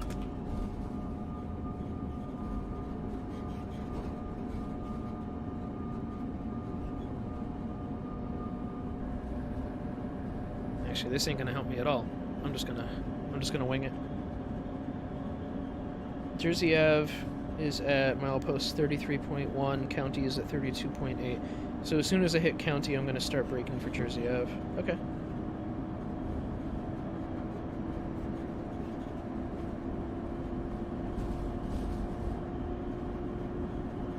Yeah, I know it's a baby station, so I don't want to overshoot it. But I know where County is, and I know that I'm under an approach medium, so that's going to help me control my speed. If I hit County at actually, you know what? I should just keep an eye out for the lights. So that's milepost 32. And if I look at my cheat sheet, Jersey Ave is at 33.1, so I've got a mile till the station. And there's the home signals for County. I can see them right there. I have an approach.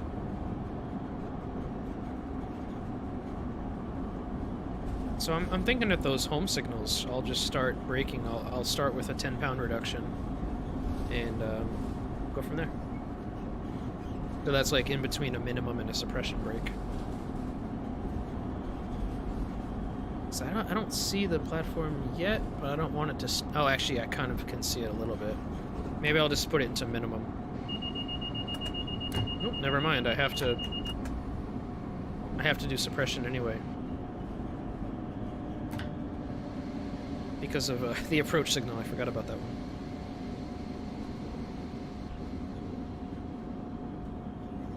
Just coast for a little bit. Yeah, probably too early. I've never stopped at Jersey Ave before, Mike. But I have an approach signal at County anyway, so... That's cool. Keystone train blowing by me. Track 3, and then, what is this? Looks like a Northeast Regional.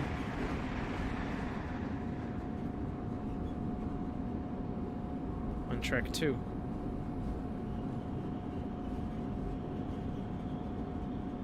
Yeah, so I'm not gonna brake till the platform.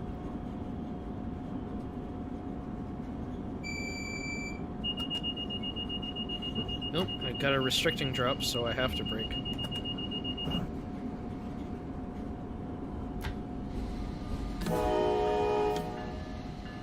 Yeah, so this doesn't have dispatch beyond instruction in the timetable. So that's why it's not reserving signals and why I have this downgrade.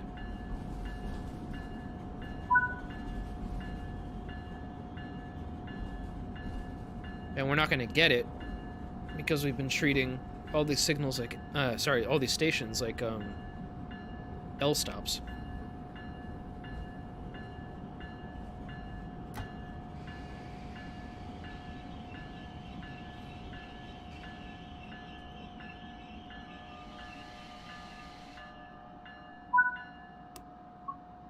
How the hell did I get a stop signal here? Yeah, there we go. Now it just upgrades to clear. Unbelievable. While this loads up passengers, I'm just going to use the restroom really quick, guys, and then we'll continue our deadhead service into Trenton. So I will be right back.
Alrighty, I am back. I have returned.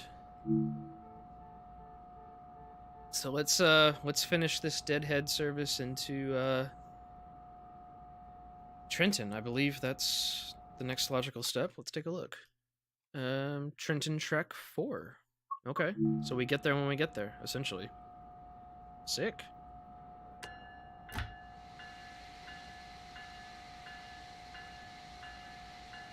Alright, Lenny, good luck buying those parts, man. If you need help installing things, just, let us know. Oh, slipping backwards.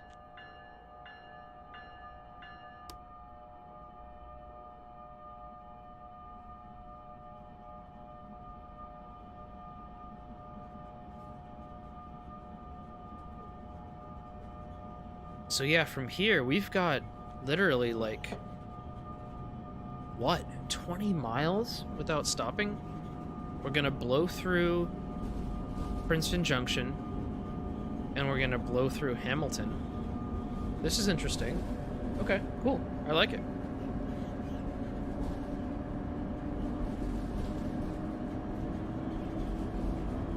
I'm not missing any stops, am I? No, just Princeton Junction to Hamilton. Okay. Cool.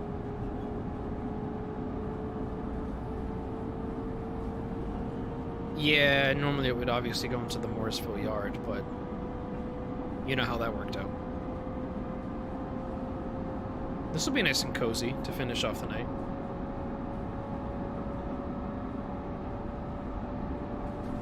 Take a look at the sky.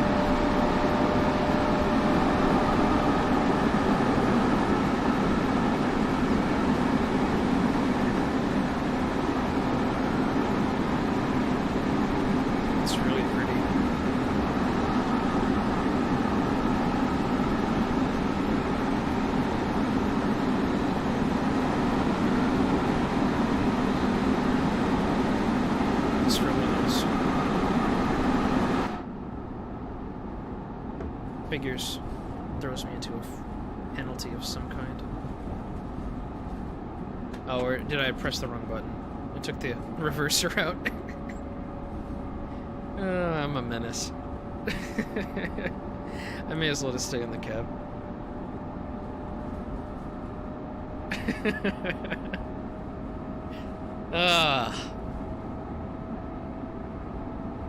May as well have a little bit extra drink for making it this far.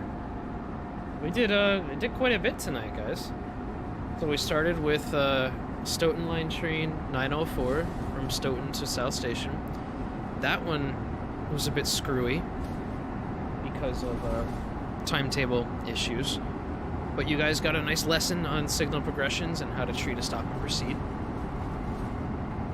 And then we did Acela Express number 2175 from Boston to Providence. And we got a couple signal progression downgrades, which was nice to see. But overall, that run went pretty smoothly. Then we hopped into New Jersey Transit, and we did, for the first time, one of those runs from Penn Station to Penn Station where we go through the East River tunnels and we go through the train wash and go around Sunnyside Yard and then back through the tunnels and into Penn Station, and now we're doing this run from Penn to Jersey Ave, and now we're deadheading from Jersey Ave to Trenton. Pretty good evening. Doing a lot of good stuff. Yeah, I know I'm not in revenue service right now, but I still want to get home to my family.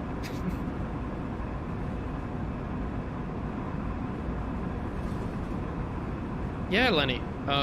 Let us know. Like I said, if you have any issues with your computer, I want that to go well, because you can screw things up pretty easily if you don't know what you're doing. So if you get stuck, reach out to me, and you got me on Discord now. You messaged me earlier today, so just reach out to me. I'm very well versed on computer hardware, and we'll get you sorted. Okay, buddy?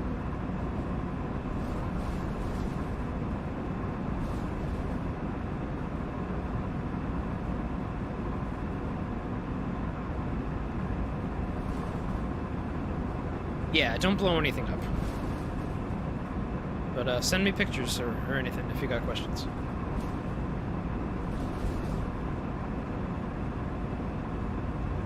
I'm gonna turn off the alerter for a little bit just so I can go outside the cab.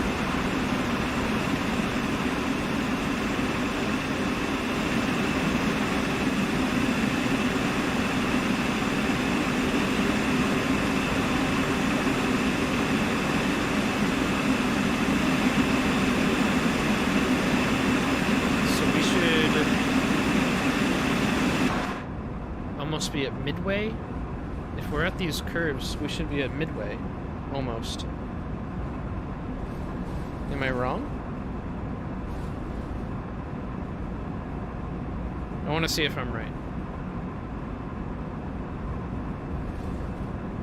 Because I remember that there's curves east of Midway, and that's where the 130 curves are. What was that, mile plus 42? No, couldn't have been.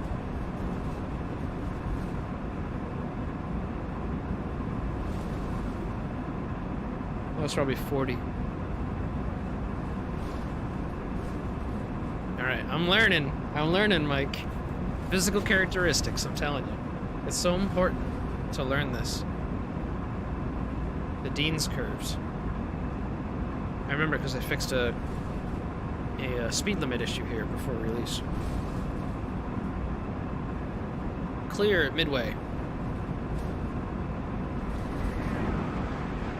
We've got... I don't know what kind of train that was, but...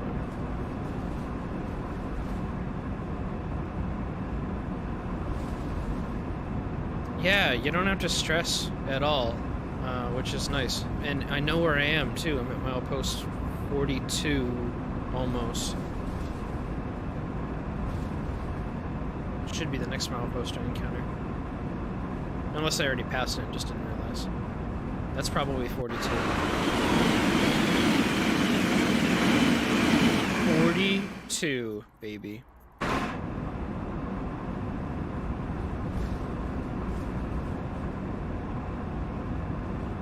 Yeah, once you get used to corridor stuff, you can pick up any territory pretty easily.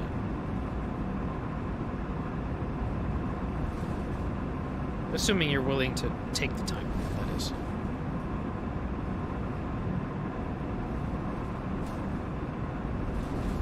Outpost 43. So I'm 10 miles from Hamilton. And 4 miles from Princeton Junction.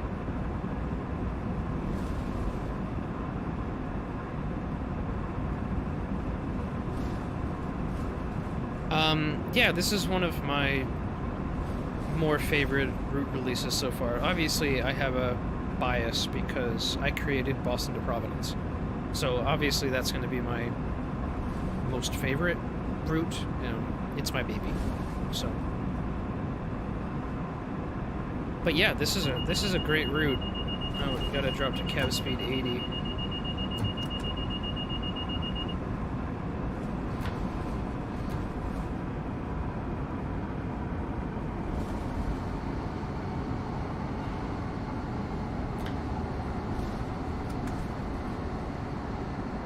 Why we gotta drop to cap speed 80.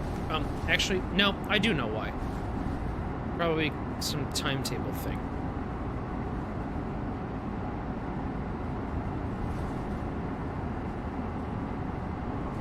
I don't think there's anything in front of us. Let me take a look. Oh, there is! There's a train stopped at Princeton. Okay. Well, that's why we have a cap signal progression. Alright, I'll take it. Now a drop to approach. That's actually realistic for this area. So yeah, in this area, you can get dropped from clear 125 to cab speed 80 to approach in 562 territory. Usually on the inner tracks, though, I don't know if that's the right progression on the outside tracks, but I mean, it's easily achievable.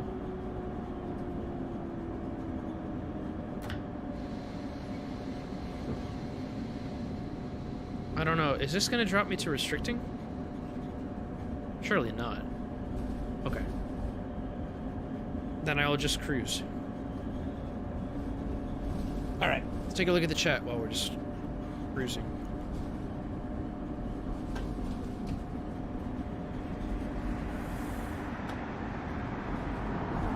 Milepost 46.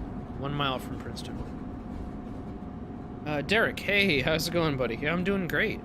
Just rounding out this stream with a nice, comfy run from Penn Station to Trenton. It was one of the services that is semi-express from Penn Station to Jersey Avenue, and then does a deadhead from there, just like an equipment move for the night to Morrisville Yard. However, the yard's not implemented in the game, so we just stop at Trenton, but... yeah, it's kind of comfy. The service, I think, is $31.65 if you want to play it. It's pretty comfy. And we're doing it on my birthday. So October 28th with, I think I chose Heavy Clouds. Worked out nicely.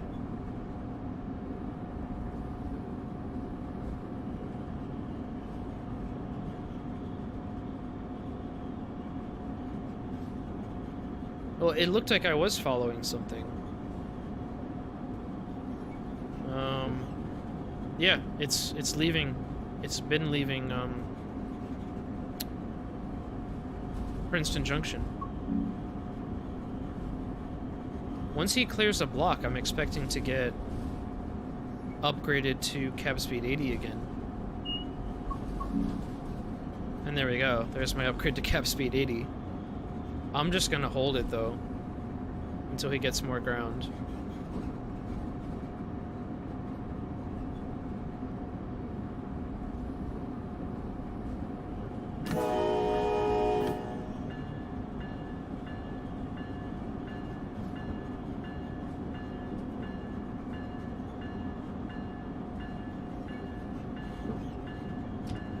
I will accelerate a little bit. I'll go to limited speed.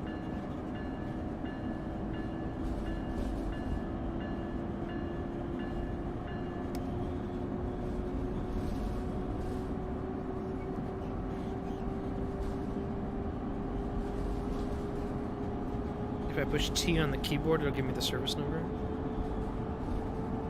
Oh, yeah, okay. I guess T is in timetable, right? Yeah, 3165. Yeah, so he just cleared another block, so we're authorized to go back up to clear. I think that's an do Acellus? No, Acellus don't stop in Princeton.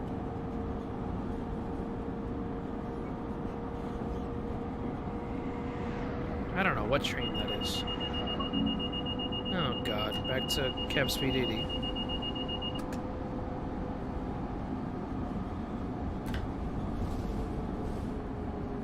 May as well just cruise at limited speed for a while. Why is it braking me? Alright. I don't know sometimes, guys.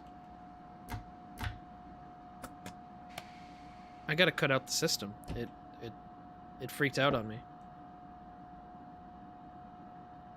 The whole system just freaked out on me.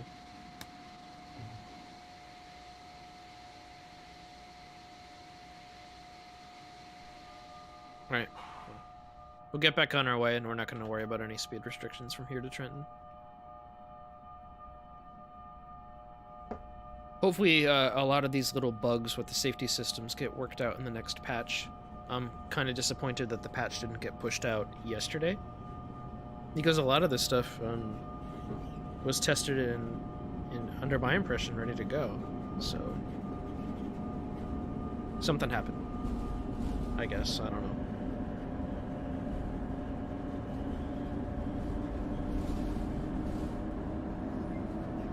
It's all good. We're almost at Trenton. We're not far. We are just under 9 miles.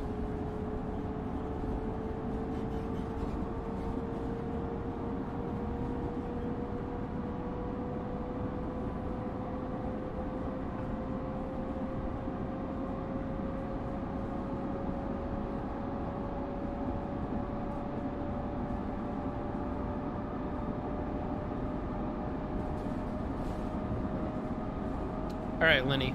Good luck, buddy. Yeah, reach out to me anytime. Okay, man? Good luck with the computer. Alright, so we're coming up on CP Clark,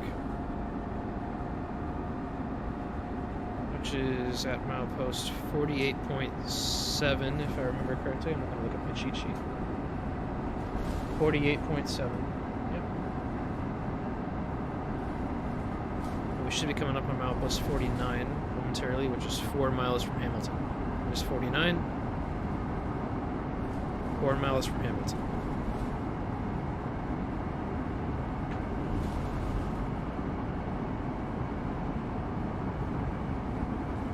Alright, so I have the alerter turned off. I just want to make sure, yeah. So I can go outside and take a look at some of the scenery.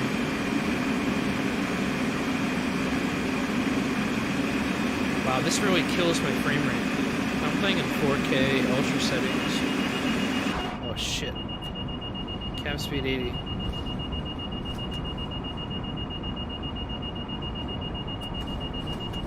Come on.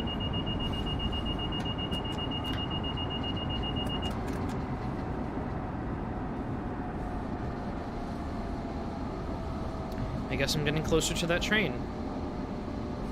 It's probably stopped at Hamilton. Let's take a look. I guarantee it. It stopped at Hamilton. That's okay. I was just trying to get some scenic shots. Yeah, whatever.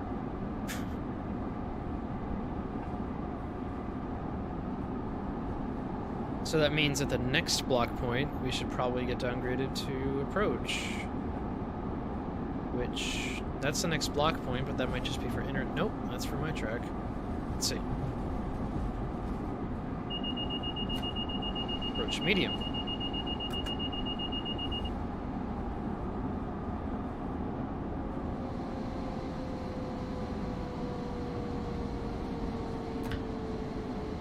Okay.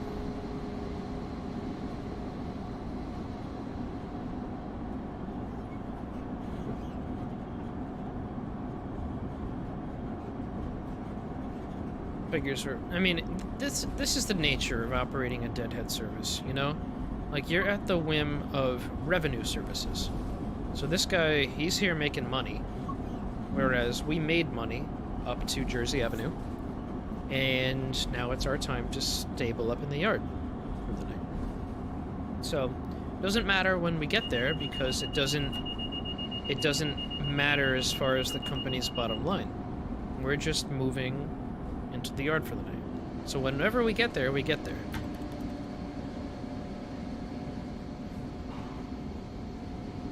That's one thing I'm glad that they included in this timetable, even though the timetable is rather lackluster. At least they have some interesting equipment moves that follow some stuff like this one.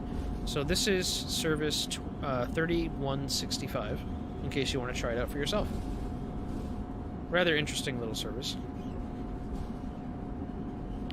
He just cleared a block, so we got upgraded up to approach medium.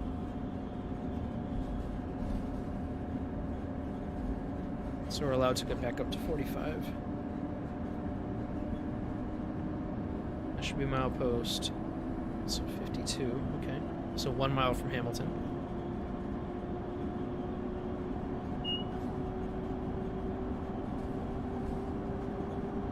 Cab speed 80. And now we're back down to approach medium 45. I'm just going to maintain around limited speed until we pass through Hamilton.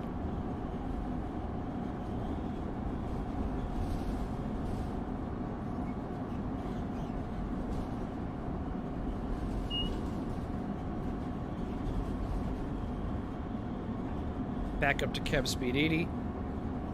The blocks are so tight around this area that I'm just going to maintain limited speed. So I think there's another block point right before Hamilton. Yeah, this one right here. We might get dropped back down to approach medium. No, I know there's another one.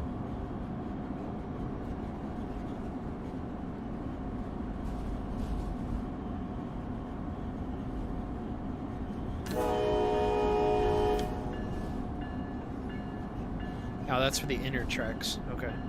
That other one is for the inner tracks.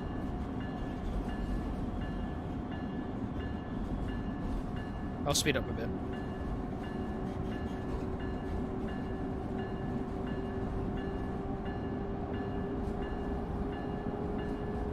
Yeah, Morrisville Yard would have been nice. We were disappointed in the beta team when they told us that it was going to be cut.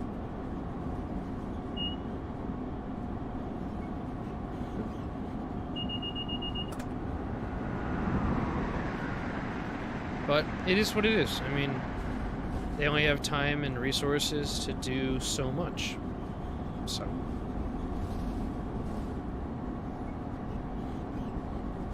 I think this route turned out okay, regardless.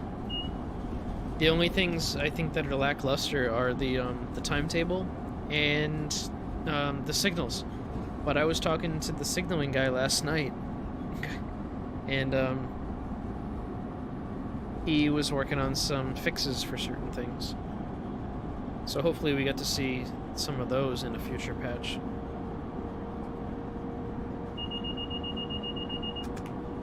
back down to cab speed 80. So close to Trenton. Alright, I'm gonna maintain right around limited speed because I know we're gonna be downgraded.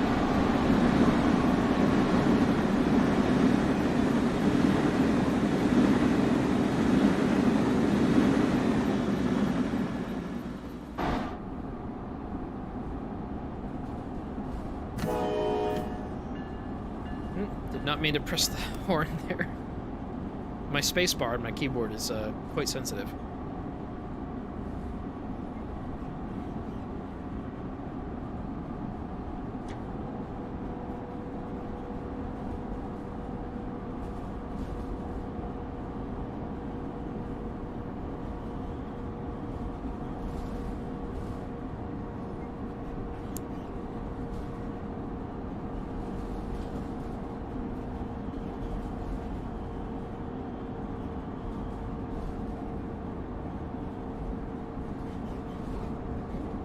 So we're getting so close to Trenton, guys. Coming up on Ham interlocking shortly. Probably gonna get downgraded to approach medium here, because this guy's probably making his stop at Trenton. Yep, called it. Approach medium. The actual cab signal progression here is really good. Like, I looked at the actual track charts, and the cab signal progression here, spot on. So I was like, clear 125, cab speed 80, approach medium, and then you hit like an approach. That's the only issue. Like you got an approach medium here at Ham, but that should be an approach. Small detail.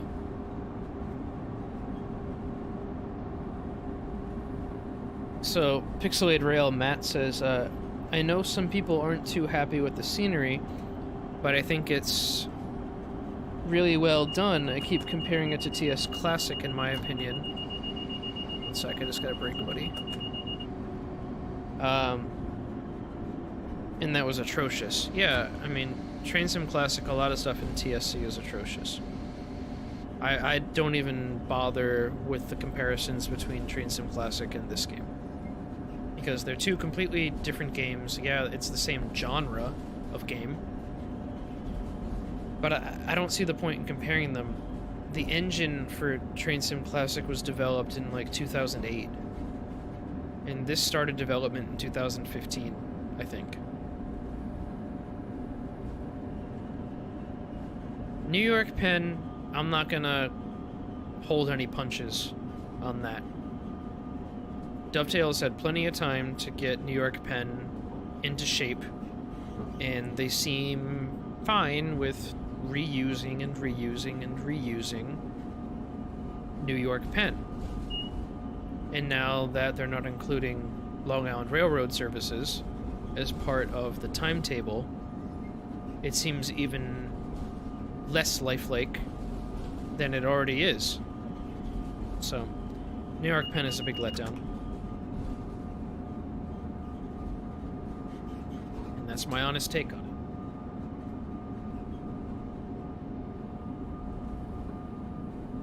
And they know.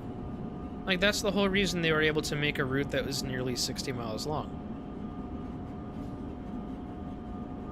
Is because you have existing content that you can pull from.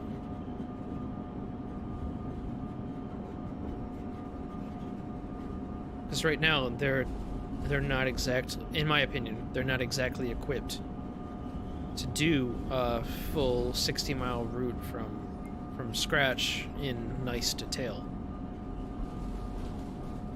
So in real life, the signal should be slow approach, not approach limited. This is fair interlocking. So I'm going to pretend that it is displaying slow approach, in which case I'll be going 15.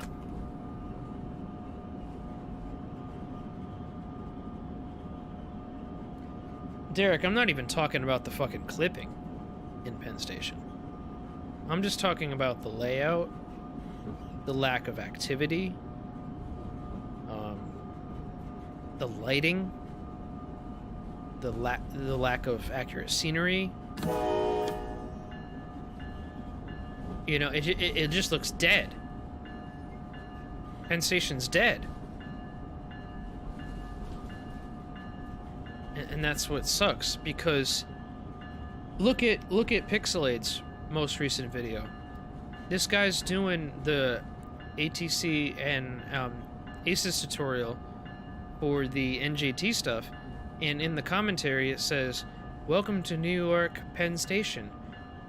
This has been deemed the busiest transit hub in the United States." And then he later comments, "Alright, it's deemed the busiest, but look around. It's a ghost town." So that's all we're getting at.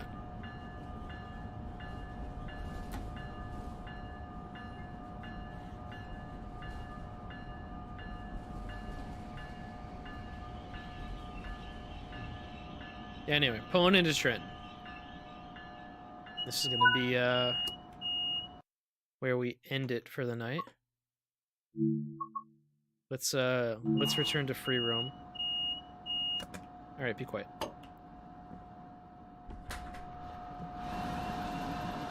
So yeah. That's pretty much where I wanted to leave it for tonight.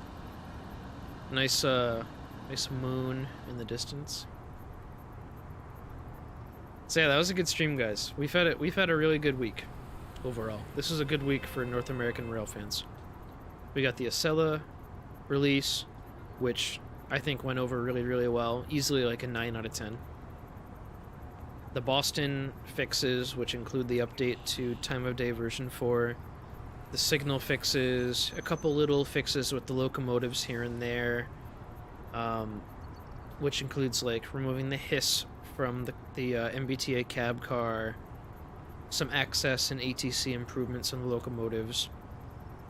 Still got the timetable issues, so I'm thinking that's a solid 8 out of 10. And then we've got New Jersey Transit, which has nice long route, nice diversity in rolling stock. Acela layers onto it nicely, but the signaling is a bit lackluster, and the timetable is very lackluster. So I think that New Jersey Transit overall is a solid 6.5 out of 10. Everything included. This route, New York to Trenton, is a 6.5 out of 10 in my book. I don't know, does anybody have anything to say about my ratings? Maybe a rebuttal, like maybe you think something's a little bit better or worse than what I've said? Let me know in the comments. But that's what I'm thinking. I'm thinking Acela, solid 9 out of 10. I think what holds it back are the some of the sounds. There were some issues with the sounds. The physics are top notch. Like the physics are absolutely amazing. But, yeah, it's almost perfect, but not quite there. Northeast Corridor, Boston to Providence, signaling, I'm biased because I did the signaling. But, all things considered, I think that's an 8 out of 10, everything included, and then this is a 6.5 out of 10.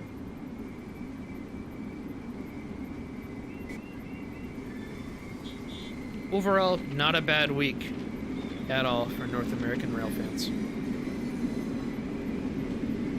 This was a good stream, too. I enjoyed it. If you guys got any questions, comments, leave them in the comment section of this video. Reach out to me on Discord. If you are a member of the Northeast Corridor Simulation Development Facebook group, reach out to me there. Post there. There's a bunch of talented individuals that will answer your questions. Until next time, guys. I think I'm gonna head out. Have a good night. Take care. Alright, guys. Bye.